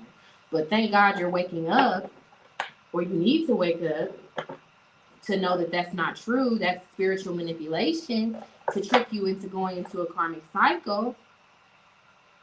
But nevertheless, you need to know that that person is so knee deep in low vibrational energies. That person is damn near on demon time. Like they don't want to change, they don't want to grow. So the more that you keep going back to this person, the more they're going to F your life up, the more they're going to siphon your energy and keep you stuck. You're a divine feminine.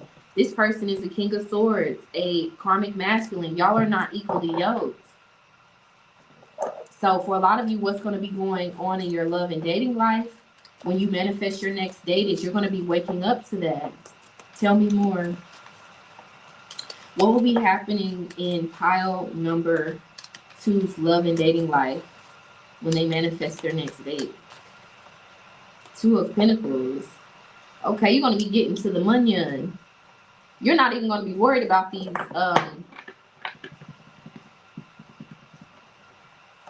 a man is going to be the last thing on your mind, actually. This karmic masculine who is often on demon time with women in particular, included. You're going to be getting to the money. You're going to be focused on your goals.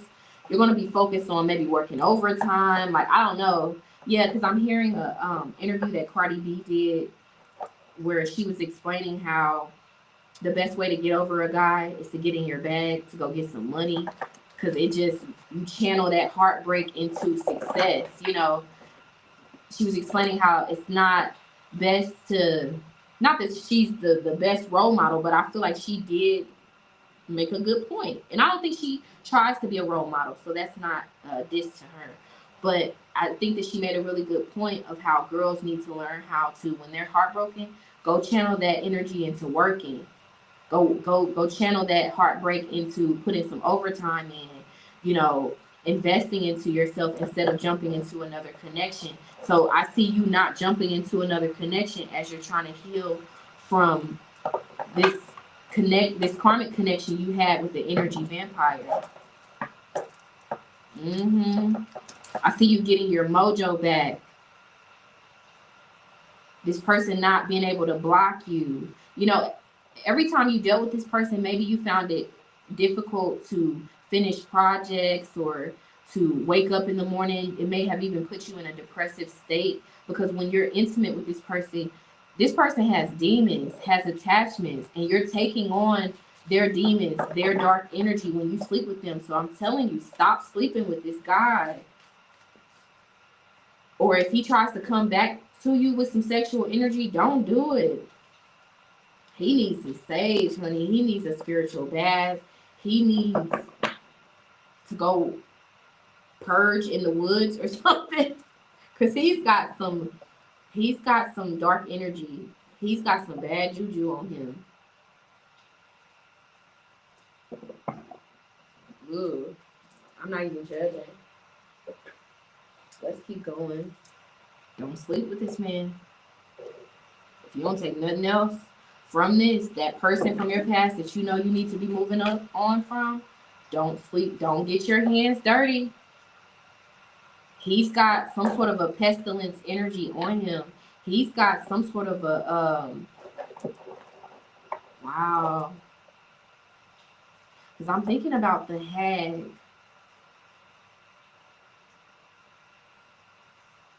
Oh my God. I'm gonna get out of that energy. I don't like the way that feels. He's got some of y'all can't handle the talk like that, so I won't speak like that over here. Let's just say he's got some sort of a dark attachment.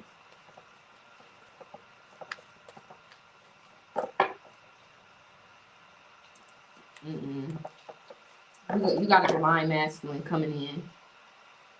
The big energy is sending a replacement because you finally learned the lesson, the karmic lesson, that this kind of somewhat demonic masculine has taught you. And I'm not saying that in this overly spiritual way. There are demonic people. People whose vibration, whose frequencies are so low that dark entities can use them to get to you. Why do you think they say that the devil, the dark energy, uses the people closest to you to get to you if he can't get to you himself? I'm telling you. This is why this karmic masculine is coming out as kind of demonic, because the devil is using him to get to you some way, somehow, to trap you into something, to put you into some level of bondage. I'm gonna get out of that. I clear the energy because I don't want to scare none of y'all. But for those of y'all that are woke and y'all know this knowledge that I'm kicking, you already are tapped in. There you go. The dark energy is using this karmic master to get to you, to ruin your life, quite possibly. Everything that glitters is not gold. If you let go and make room for the new beginning on its way to you, you will attract the divine masculine. So what will make this divine masculine love interest want to date them? Because I don't see this karmic masculine taking you out on a date. He don't even want to give you a Cheeto, honey, let alone go spend some money to sit next to you across the table. You're going on a date with a divine masculine, a new counterpart, who will quite possibly evolve into being your life partner. What will make this divine masculine love interest want to date pile number 2? Throes of pleasure. Get lost in the fun of the situation. Focus on what feels good to you, what nourishes you, and you'll find yourself practically buzzing with pleasure. Handcuffs and lace. Whether you're submissive or the dominant type, you'll feel more powerful in the right outfit. Wear something that reflects who you are and what you desire. You'll surely attract whom or whatever you're looking for.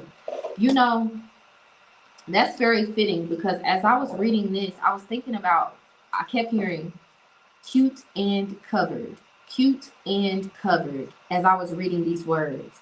You don't reveal too much. You leave a lot to the imagination.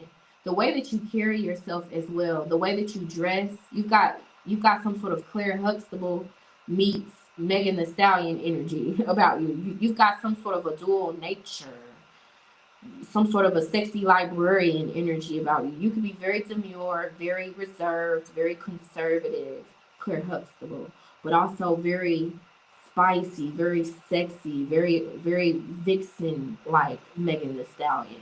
So yeah, this is why he's gonna want to date you, because you don't lead with sex. You don't lead with your looks, although you may be fine AF. You don't lead with that. You gatekeep your sexual energy. You're very conservative with your sexual energy, let's say that. And you got some sort of a shy element to your personality. Yeah. Yeah, because I'm thinking about Janet Jackson. Shout out to Janet. We are birthday twins. But she, you know how in interviews she comes off as very kind of like quiet and, you know, meek. But in her music, in her creative expression, she's very wild and yada, yada, yada. So shout out to Janet Jackson. I love her. Okay.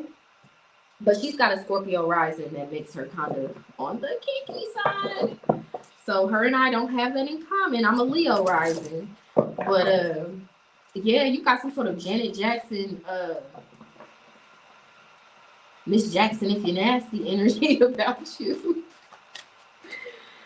You got some sort of wholesome and kinky vibe about you that is going to be very enticing to this divine masculine. So, but this is a man that he's not going to come on too strong or too sexually in the beginning.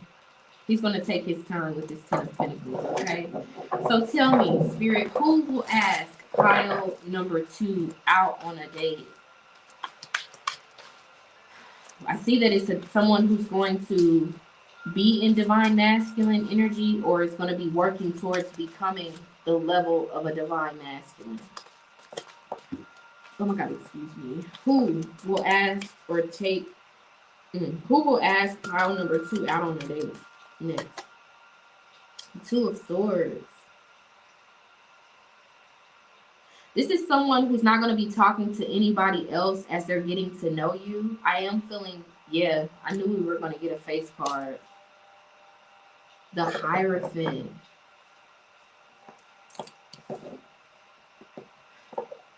That's funny how I picked up on Janet Jackson, who's a Taurus, born on May 16th, just like me. And then we've got the Hierophant, Taurus energy.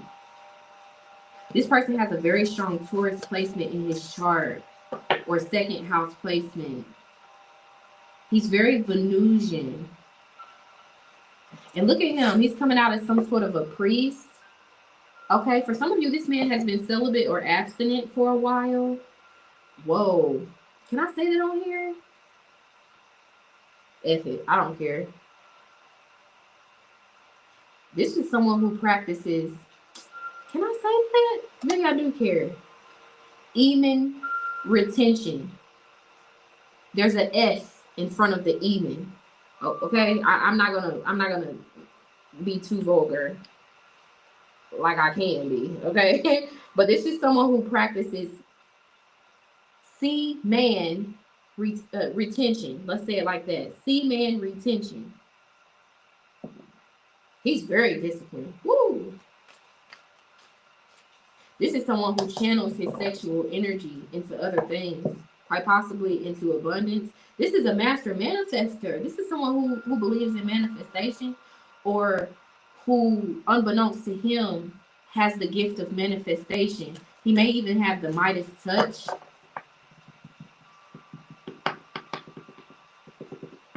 I'm thinking about how we all have gifts, and sometimes they're not spiritual gifts. Someone may be very gifted with dealing with money, or gifted at creating business ideas. We all are gifted in some way. This is someone who's gifted in the realm of money, career, and finances, and business. This is someone who's very business savvy. He's very diplomatic. He knows how to move in a room full of vultures. He's very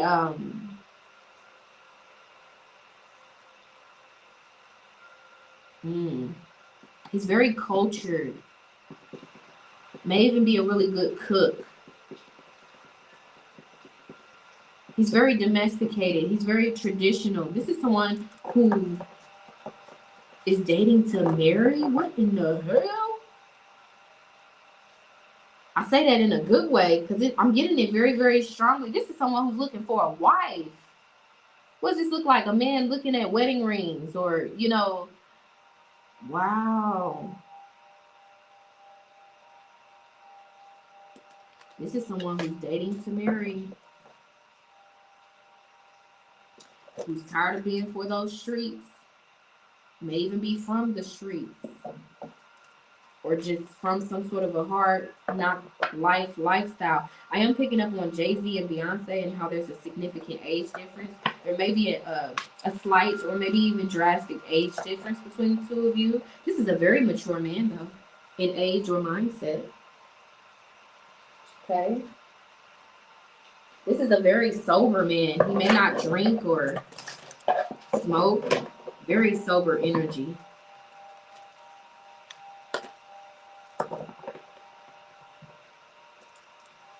He may even be religious. And when I say religious, don't automatically assume Christianity. You know, he may be into Buddhism, Hinduism.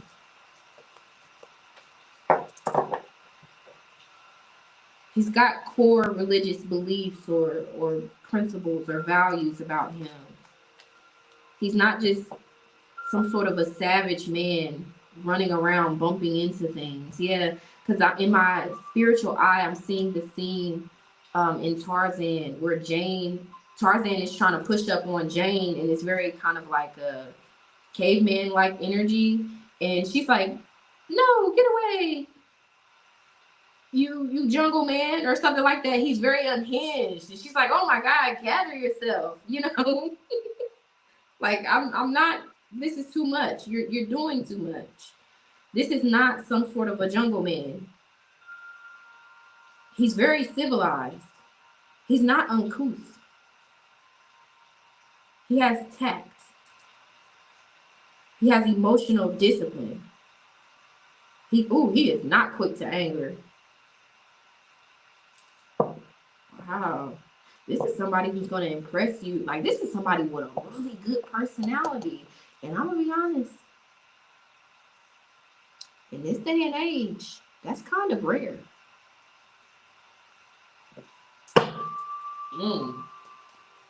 Tell me more. This is someone who I feel like personality, y'all have learned, a lot of y'all have learned, or you're currently being taught lessons to teach you how important it is to choose a man with a decent personality, because looks fade, money comes and goes.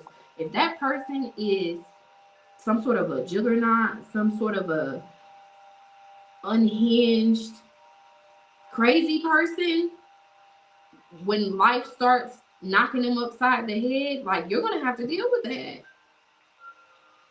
For some of y'all have been victims of looks really kind of get you. The outer appearance really tricks you into getting into connections with people who may have mental health issues or may have narcissistic tendencies or just some sort of personality problems. I don't know.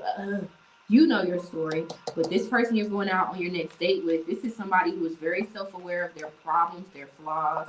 They don't dwell on them. They're very committed to self-improvement. Ooh, yikes.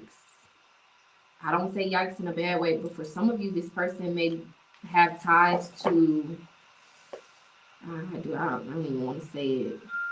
Maybe their father, their grandfather, themselves. There's some level of masonry in their bloodline, okay? Whether you know anything about that or not, we will not judge. It's actually nothing for you to judge about, okay? But for some of you, this person has some sort of ties to masonry. And it feels like it's connected to their father.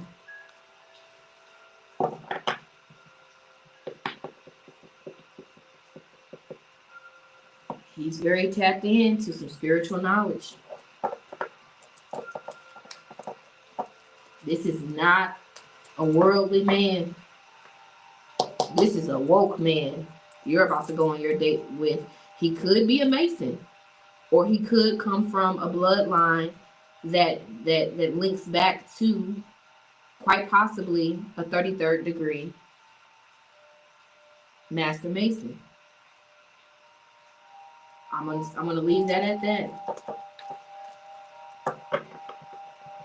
Because over here, we show respect to all belief systems and religions. Because we're all on our own journeys. And the big energy, if he sees that you're not on the right path, or that if you're doing something that he needs to reach out and touch you about, that's what he'll do. This is not a place of judgment. I just want to put that out there for those of you that are with someone who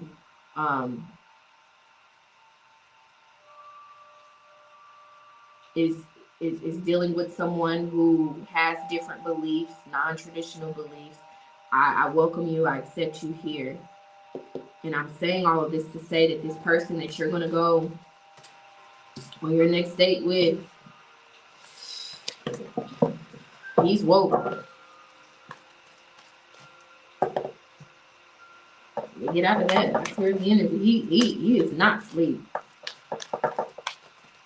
There's nothing sleepy about him. I clear the energy. He's very aware. So if you're very spiritual, you and this person are going to get along very, very well. I clear the energy. Tell me more about this person that pile number 2 is going to go on their next date with. I knew he was tapped in. He got some sort of a Taurus, Scorpio polarity in his energy.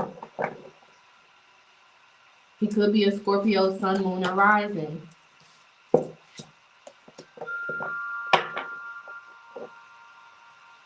Maybe.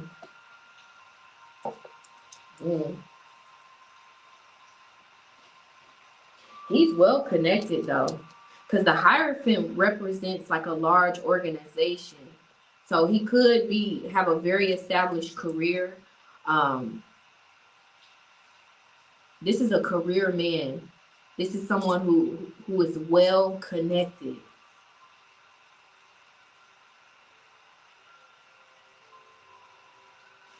Yeah, before we move on, I'm telling you, he's well connected. He has some level of power. It's a quiet power though, because I'm thinking about my father.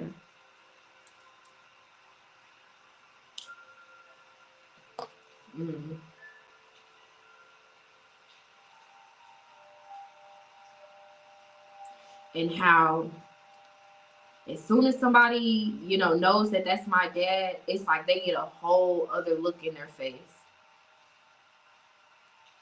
And I'm only saying that because, and not that my dad is like some sort of evil person, but he's well connected, and this is the type of person that you're going on your next date with. He seems very reserved. I'm kind of nervous a little bit. Like he seems very like, he's some sort of a equalizer energy. I'm only laughing because I'm kind of nervous. He's a big deal. But he's gonna come. He doesn't dress really flashy. He's very. Think about Denzel in The Equalizer. How he'll just be sitting there drinking his tea with his little OCD tendencies, and as long as you don't bother him, he won't bother you. But if you bother him, you're not gonna be able to sleep for another day in your life until he gets his lick back. This man is not to be effed with. Okay, I'm gonna leave it at that. We're gonna keep going. And maybe it's because of his affiliation or his career. There's a group of people. There are people who have learned not to f with this masculine. He does not fear easily. I mean, he's got some sort of a. See, the good thing about it is he's not coming off as some sort of a Negan energy. If you ever watched The Walking Dead, he's actually coming off as some sort of a Rick Grimes energy. So he's on the right side of things, but he's not to be fucked with. And he's very protective over women and children based on his set of beliefs and morals and principles. Okay, let's keep going. He's not to be played with.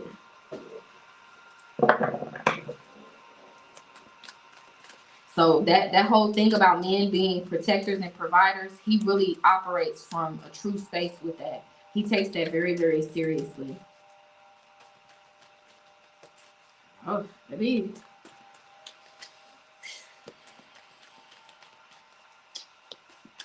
I doubt that my dad watches my videos. I hope he doesn't, but hi, Daddy. I love you.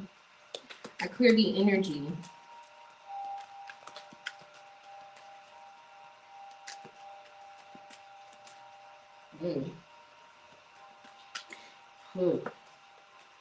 I'm gonna tell you. Y'all saw. I'm sorry. I have to stop. I gotta give you the information that's here.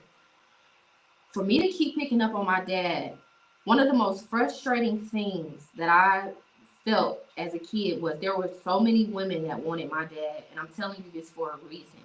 So many women want this man. This man. Damn, I can't even get it out. He's hard to get. Now, he's hard. So many women want this man for some reason. You may not suspect that when you first get to know him, because I'm thinking about how he's got this these glasses on, and I'm thinking of Steve Urkel. Follow me, like how there was Steve Urkel, and then there was a version of him without his glasses on that all of the ladies really love.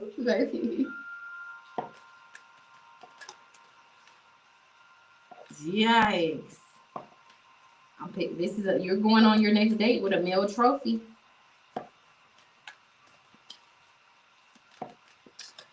You're going to attract a certain level of evil eye if you go to the next level with this in the connection with this masculine, because women are just, I mean, they're going to give you the bombastic side eye whenever he starts, news gets out about y'all. I'm telling you, Queen of Swords, some women are not going to like you. I'm telling you, I ain't got to lie. Three of Cups, let's keep going. The Lovers. So how he's going to view you the day or night of your date that you're going to have with this man that's not to be played with, that a lot of women want, let me say this, he attracts a lot of women to him. Like, he's got some sort of Michael Jackson energy. You know how Michael Jackson will just come on stage and blink and everybody's like, oh my God, he's perfect. I don't know. Maybe it's some sort of a placement in his chart, Pluto or Venus placement, but women fall for this man very, very easily. He's some sort of a snake charmer energy.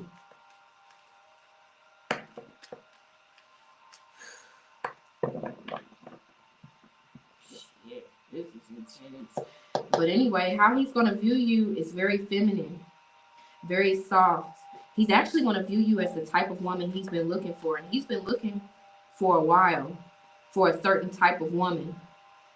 The Lovers. Look at how like romantic this energy is.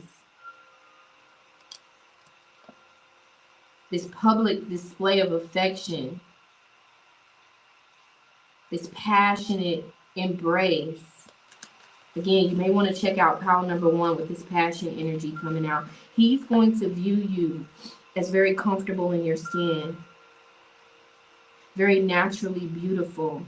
Whenever you turn to the side, he's really going to love your profile, like the way your face looks from the side. Beautiful, in this beautiful way, he's going to be focused more on your face than your body. But he is going to view you as somebody with the face of an angel and the body of a what, honey. I'm telling you. 7 of Wands, whether you're thickums or slimmy. I don't know. 7 of Wands, he's really going to be drawn to your body type. Ooh, sorry. But I feel like that was confirmation. So he's going to be trying to keep, wow. He's going to view you as somebody who has a very strong effect on him, especially on a sexual level.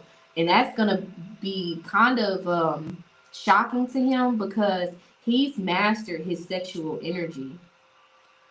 He's going to be aroused by you, though. How he's going to view you as very arousing, but in this cute and covered kind of way. He's going to view you as somebody who can have a t-shirt on, ketchup on that t-shirt, a bonnet with crust in your eyes, and he would still want to go downtown on you or just be intimate with you. Like he's going to view you as somebody who looks beautiful in anything that you wear, in any hairstyle. He's going to view you as a chameleon. I'm telling you. And much like pile number one, he's going to view you as somebody who knows how to put that ish on. Yeah, he's going to view you. Look at that smile on his face. He's going to view you as somebody who looks good on his arm. Because he does care about appearances and stuff like that. Not in a superficial type of way, but actually in a reputation kind of way. There's a certain type of woman that he wants on his arm, and he's going to view you as being the right woman for the job, so to speak. I clear the energy. So what should pile number two expect during their next real date with this not to be played with masculine, divine masculine here? Let's see. Queen of Cups, the caregiver. Let me listen, because I'm picking up on some sort of nervous energy. He's going to be very transparent with you. He's going to be an open book. Yeah. He's going to be an open book. He's going to be very like complimentary towards you, very chivalrous, opening up the door, making sure you don't walk near the sidewalk, you know, very, you know, he's going to sit in a particular spot so that he can see the door in case the robber man comes in, you know, just very protective. But the bigger energy with this Queen of Cups is he's going to be transparent. It's not going to be all about him. He's going to be wanting to know more about you as opposed to just talking about himself. Wow. King of Swords, the intellectual. He's going to be very candid and an open book about his past. He's going to lay it all out on the table. He's going to clean up really, really nicely as well. Remember when I said he's got these glasses on here? And then here, but that he's a whole other person when he has the glasses off, whether this is literal or figurative. He's going to clean up really, really nicely. He's going to be very easy on the eyes for you. Like, he knows what he's doing. He's going to look really, really sharp, really, really nice, really clean cut. He's going to be very turned on by you sexually. This is what you need to know. And in a second, I'll let you know if you'll end up being intimate with this person after this date we're talking about. But it kind of feels like he's going to be leaving the intimacy, the possibility of intimacy afterwards up to you. He's going to be very respectful.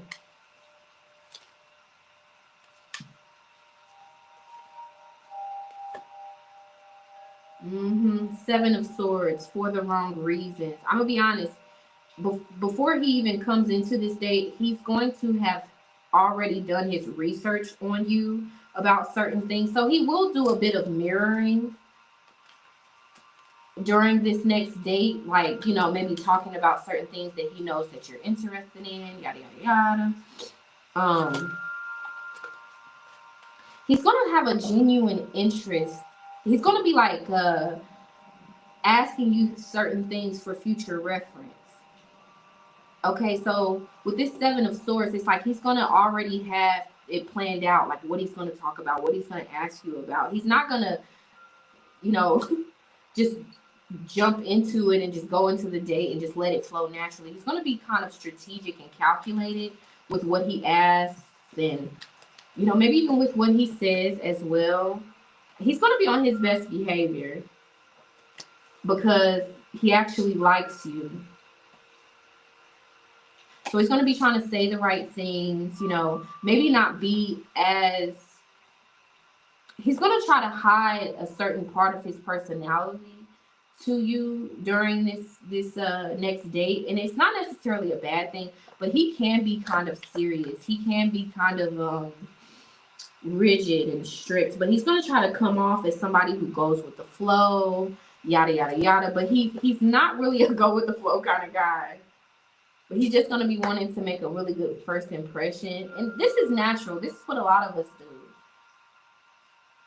you know, as a part of the mating ritual, the beginning stage of the mating ritual. You try to be on your best behavior, sit up straight, speak like you got some common sense, and act like you're this perfect person. But the truth is, he's not perfect. You know, he's going to be transparent about certain things, but he will, what is that word? Omit certain things. One more. It's like he's going to be handling you in a certain way to get you to give him information. He's going to be like quietly interrogating you as he gives you bits and pieces of information about himself, but trying to come off as if he's being 100% transparent. You get what I'm saying? It's like he's going to be transparent, but only about 75%. And he's going to be kind of manipulative and strategic with what he asks you so that he can get you to be 100% transparent about what he needs to know going forward. I feel like you get what I'm saying. It's not, I don't know what to tell you.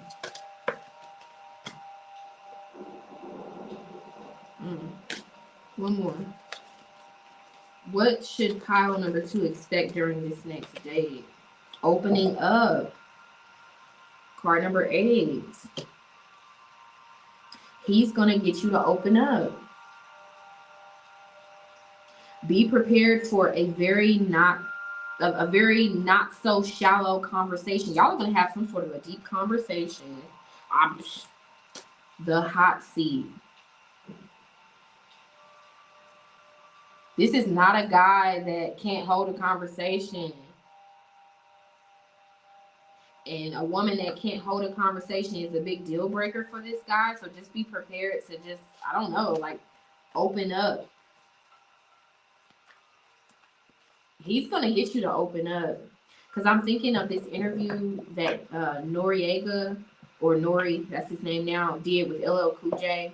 And he got him to open up about a time where he got into a sticky situation. In mid-explanation, LL Cool J kind of paused, was like, I like how you did that. How you just set it up and made me open up. And he's got some sort of he's got certain tactics and strategies that really work well for him when it comes to getting people to open up and to give him the information he needs about them. It doesn't feel invasive. It feels like he really likes you, and he's just going to be kind of vetting you, kind of guarded with you and vetting you.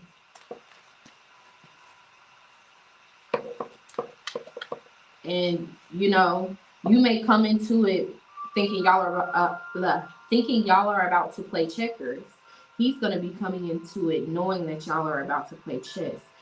So this is a very intellectual man.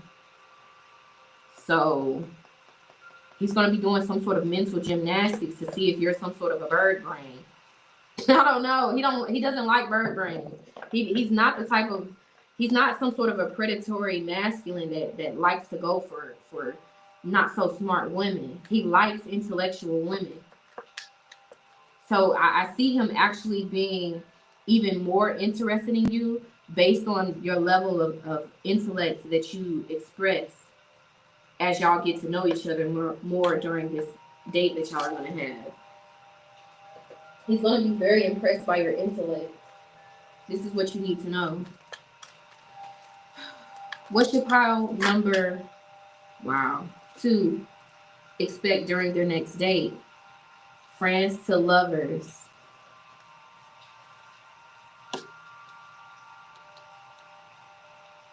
It is going to lead to some level of intimacy. For some of you, this is someone that you work with, used to work with,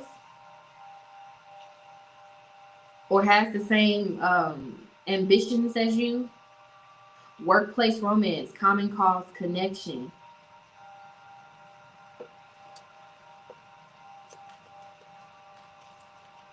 Now, I'll be honest, this is the type of guy, he gets a kick out of leading women on. It kind of sounds shady, but it's like he likes flirting. I mean, flirt is the card that came out first.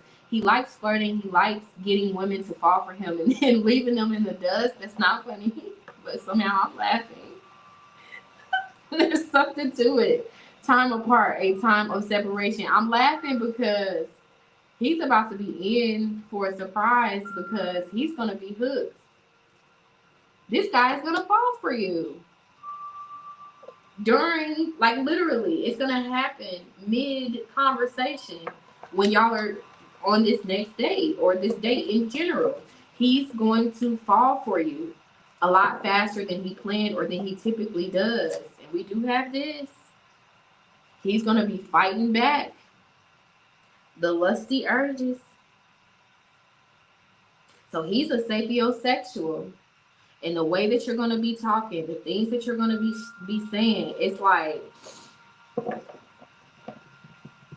yeah, I told you. This is your life partner. It says your romance is stable and ready to go the distance. He's going to be seeing a future with you, turned on by you in this sapiosexual type of way, but he's going to be refraining from coming on to you romantically or sexually. He's going to be like trying to be a gentleman, but really antsy in his seat. Burning desire. As soon as I said that, flames of passion ignite.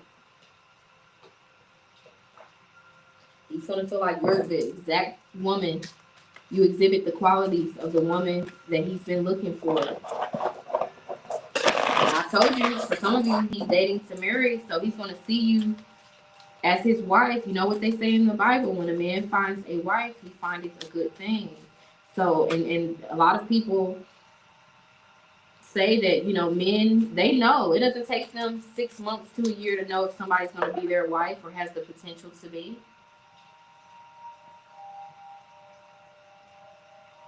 What you should expect. What is this? After the next date?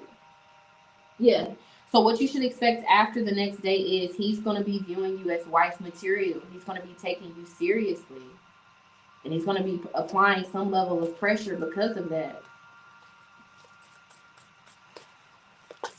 One more. What should pile number 2 expect after this next real romantic date they'll go on? Wow. So for some of you, you are cutting ties with the false twin flame, and you will be going on a date with not just any old divine masculine. It's a twin flame, your real person, your life partner. It says shared feelings, mirrored emotions, your other half, reflection of soul. I see this connection having you and him in a chokehold. You both coming into it with little expectations and being completely engulfed, enthralled in the intensity and passion of it. I see y'all both falling for each other. If y'all don't before this date, after this date, because of this date. Yes. So let's get ready to close this on out in a second. So Spirit, tell me, will pile number 2 be intimate with this person that we've picked up on? This person with a very strong water or earth placement in their chart. Or some sort of a, bless me, mutable sun sign. I clear the energy. Will pile number 2 be intimate with this person after this date we've talked about? We've got 8 of Cups, Queen of Wands, 4 of Cups. No. I feel like y'all both are going to be a little bit more civilized with each other, and I feel like you both are going to tame your wild beasts. No. But eventually it will happen.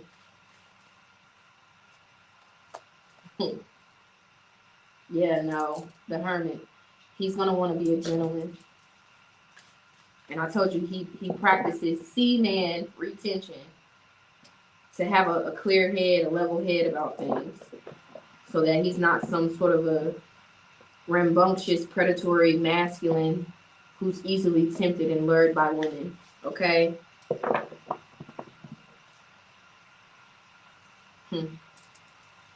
Yeah.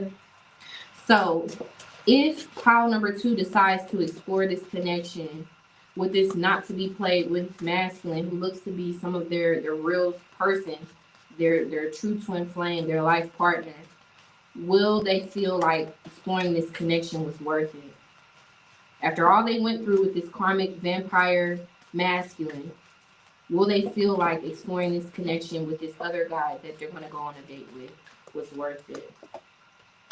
10 of Wands, 7 of Cups, Temperance, Death, 3 of Pentacles with the 10 of Cups. Yes, ma'am. Yes, sir. Yes, whoever you are. Yes, you will.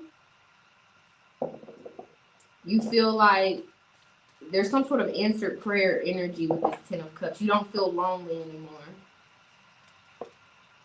You feel like, the big energy has upgraded your love life. Like you're no longer in a predicament that you were unhappy with and in. Okay? So as a final message, how will this person that pile number 2 is going to go on their next date with going to feel about them?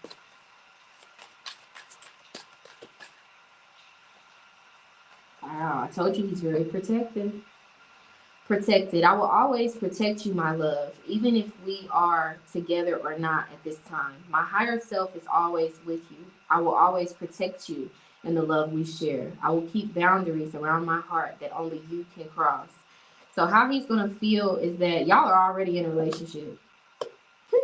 In his head, you are his woman before it's not in this crazy Lifetime movie type of way, but just his mind is going to be made up that you're what he's looking for, and he's going to be very conscious of your feelings, and I feel like he may even, if y'all are connected online or if he happens to find your social media presence or platform or something, he's going to keep up with you online, like to make sure you're okay, make sure, I don't know, he's just going to be in this kind of like I'm thinking of how I'm not calling you a dog or anything, but I'm thinking about how men typically are with their pets, their dogs, their animals. Like they tend to exhibit softer qualities, their softer side with their pets and with animals, unless they're Michael Myers, honey, because he was a nutbag. But it feels like he's going to be in this, he's going to have a soft spot for you. That's what that's saying. A soft spot for you, and he's going to be very mindful of how he speaks to you. If he has to walk on eggshells to make you feel comfortable, he will, because again, this is someone who could be very cutting. This is somebody who even men are kind of intimidated by, and as women, I think we don't really understand how difficult it is for men out there in the real world, the everyday world, because there are some men out there who is like kind of dangerous, honey, and it's like there are men who have to put up with that, who has to, I don't know, we'll talk about that later, but this is a guy who, I told you, he's not to be played with. He's feared by some people. People don't look at him as some sort of a chump, some sort of somebody they can just toss around. And how he's going to feel about you after this next date, because of this next date, it's like you deserve to see his softer, vulnerable side. Like this is not a guy. He was raised to believe that women need to earn your love. Like you got to be tough on women first to see if they really love you. You got to cheat on them a bunch of times. You may even have to slap them across the head to see if they love you. Absolutely insane indoctrinations were embedded in this person based on the men that they grew up around. But this person is woke, found some level of knowledge based on religion or whatever. Life taught this person some things to help them to not see women like quite possibly this karmic masculine sees women.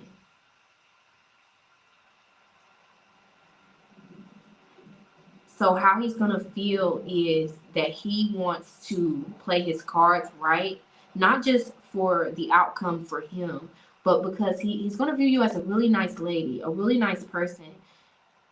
Based on his judgment of your character, he's going to view you as somebody who deserves to be treated with respect, who he wants to get to know more. Because I'm going to tell you, he goes on dates, but he doesn't call these people back.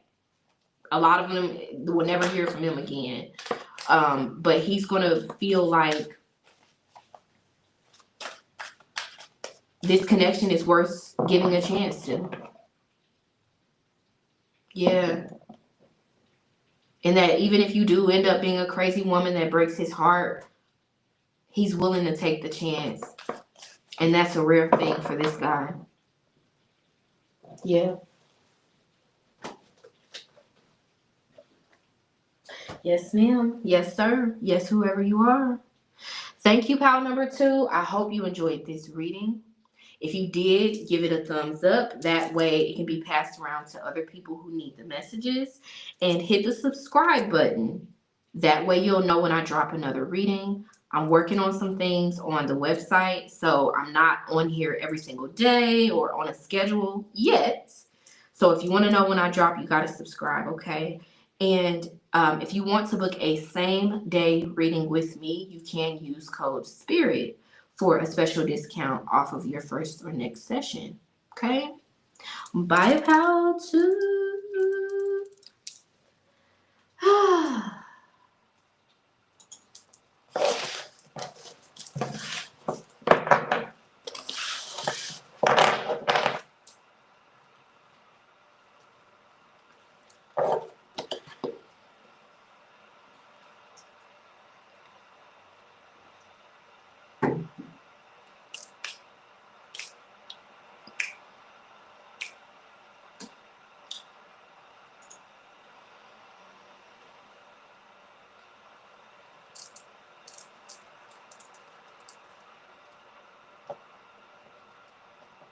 Hey, pal 3. So you were drawn to this card here.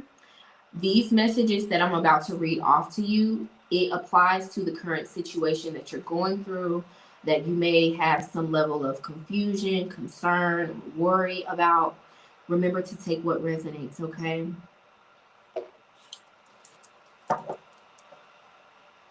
You already have all of the answers. So there's a situation that you're going through. Spirit is telling you you've already found the solution. You already know what to do. It's just about getting out of your head and taking action. And if you do within the next 3 to 4 months with this 34, you will see some level of progress or movement. Okay. The well has a message for you as it pertains to your situation, if that is your message. Look up the spiritual meaning of the whale. Okay. Dragonfly. Have confidence during this time of great joy, renewal, and connection to spirit. The month of August is significant for those of you that are trying to get something off of the ground. You're wondering when a particular outcome, when something is going to be, like when something is going to happen. There's somebody wondering when something is going to happen, when will be a good time to start something, or there's something about timing. If you were really drawn to pile number 3 and that's your concern, the answer is August. Apply that to the year that you're watching this. This is timeless. The dragonfly has a message for you. Look up the spiritual meaning of the dragonfly. Snow leopard. Take some time out of your usual life and spend it in solitude. For some of you, you need to know, because I'm thinking about seasonal depression with this message of snow. I'm thinking about seasonal depression. A lot of people in certain parts of the world get depression in the winter months because of the lack of sunlight, or the dense the density of the sunlight. There's the sunlight isn't getting through as much, so it revs up depression. Okay, let me see what else is here with that.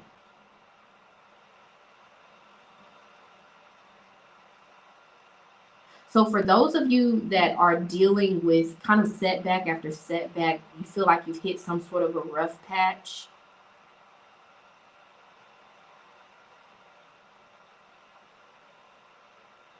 By winter, thank you, Spirit. By winter, you won't be worried about whatever you're worried about. So kind of give yourself some grace and take some time out of your usual life and spend it in solitude.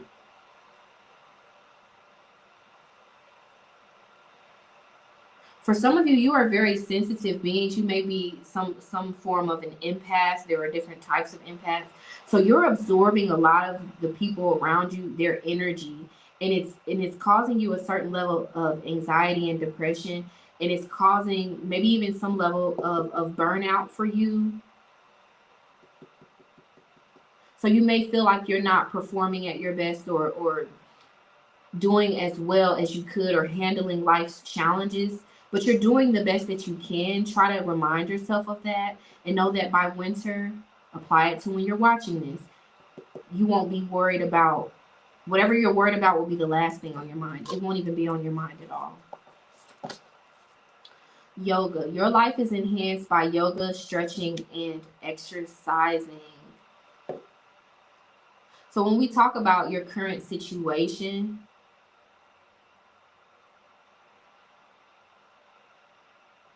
let me listen.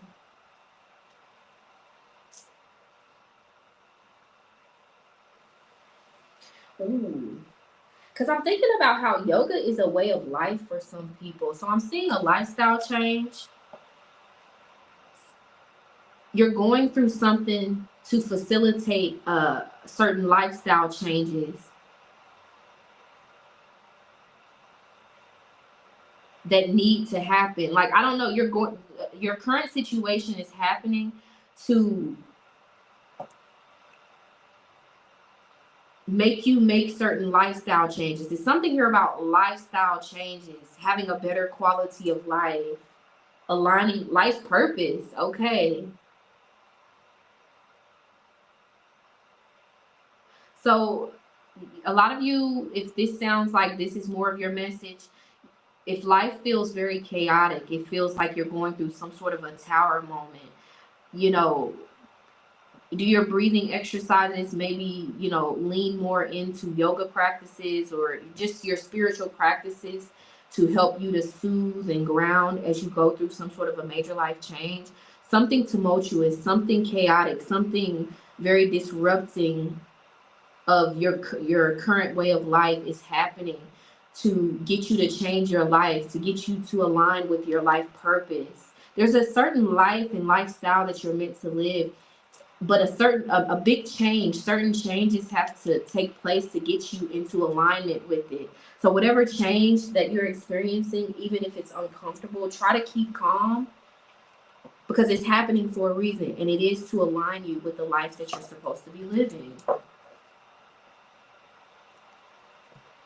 So for card number 4, this is for a lot of y'all that feels like life is kind of, there's a great deal of uncertainty about your future. You're worried about something. You're going through a tower moment.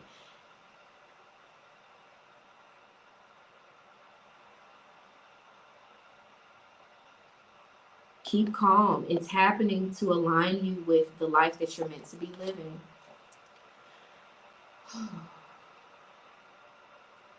Learn more about your life path number, because I'm thinking of the 7 chakras. Life path number 7.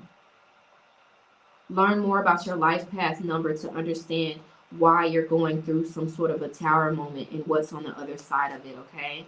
Now, moving forward, flower child, momentum, creativity, action. Wow. So for some of you, your current situation is happening to because you are about to ascend to your north node with this Sagittarius, the Sagittarian energy of temperance, with this being card number 14.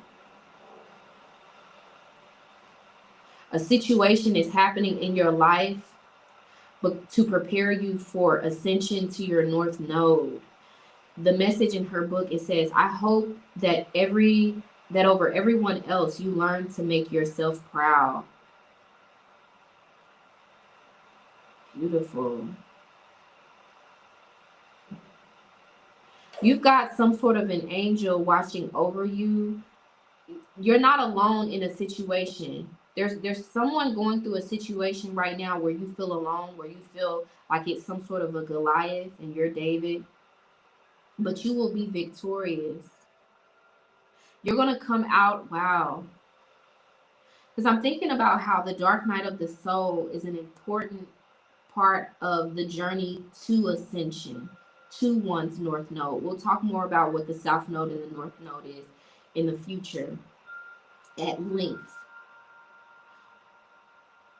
You're going through something because you are still in a dark night of the soul, but your dark night of the soul is going to officially end in Sagittarius season, so around the month of November.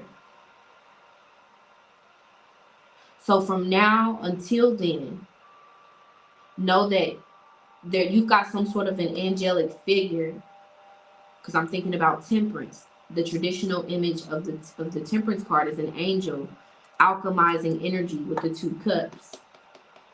You've got an angelic energy watching over you as you finish out the final stretch of a dark night of the soul, which looks to be ending. It's going to end for you in November of whenever you're watching this. And as it ends, you're going to ascend to your north node, which is your new life. We will talk more about that in the future. Nimatona, sacred space. It says create an altar or visit a power place to connect with the divine. For some of you, you're going through a situation because you are some sort of a generational curse breaker. Pay attention to your dreams, or if you are a tarot reader or you've got some sort of a spiritual practice to connect with the 5D, the spiritual realm. There's some sort of an ancestor or maybe even some sort of a deceased loved one that is sending you messages, quite possibly through your dreams or through your cards if you're a reader, or if you're some sort of a medium. I don't know. If this card here is resonating with you, you're some sort of you're on assignment to break some sort of a curse. So a particular place where you work, a particular relationship you've attracted, a particular family member that always rubs you the wrong way. You're a generational curse breaker. And I feel like whatever this situation is, this feels like this has to do with maybe some sort of a toxic person or toxic people.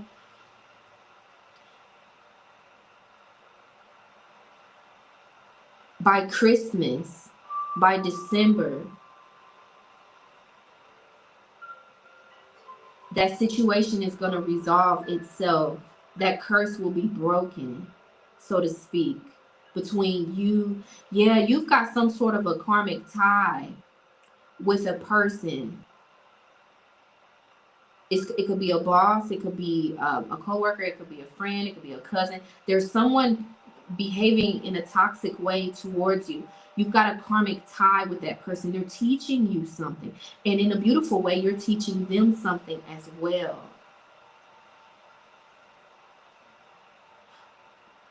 But the lesson will be learned by Christmas, by December, the month of December. It will be resolved. Pay attention to your dreams.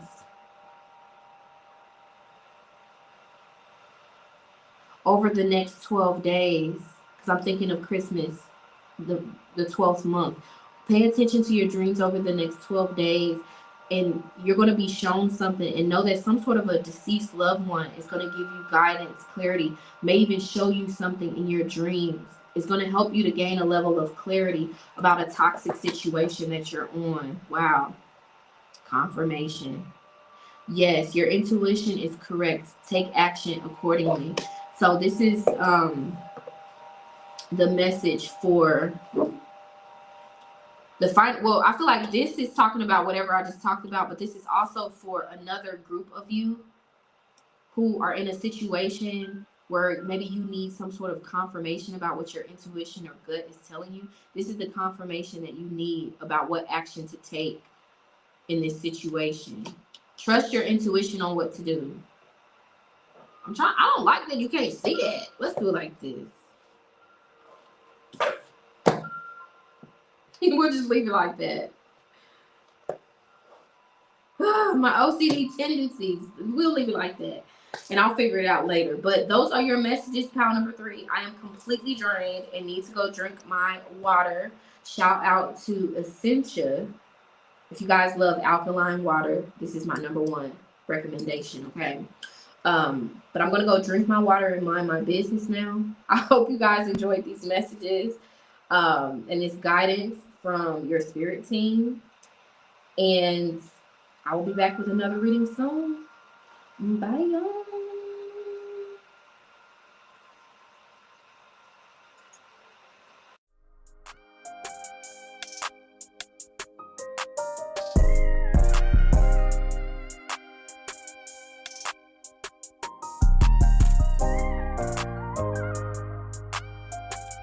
If you like my style of reading and you want to book your first or next session with me, head on over to Saintuality.com. Don't worry, babe, if you don't know what to ask right now, we've got 100+ readings on the site to choose from. Plus, you can ask an additional question during your session for more clarity. Now, it's obvious that you like a chill vibe and accuracy when you're watching tarot here on YouTube. So, if you're not part of the clique, hit that subscribe button for me. That way you'll be notified when I drop new content. And until we connect again, babe, I'm sending you lots of light, peace, love, and a high vibration as you go.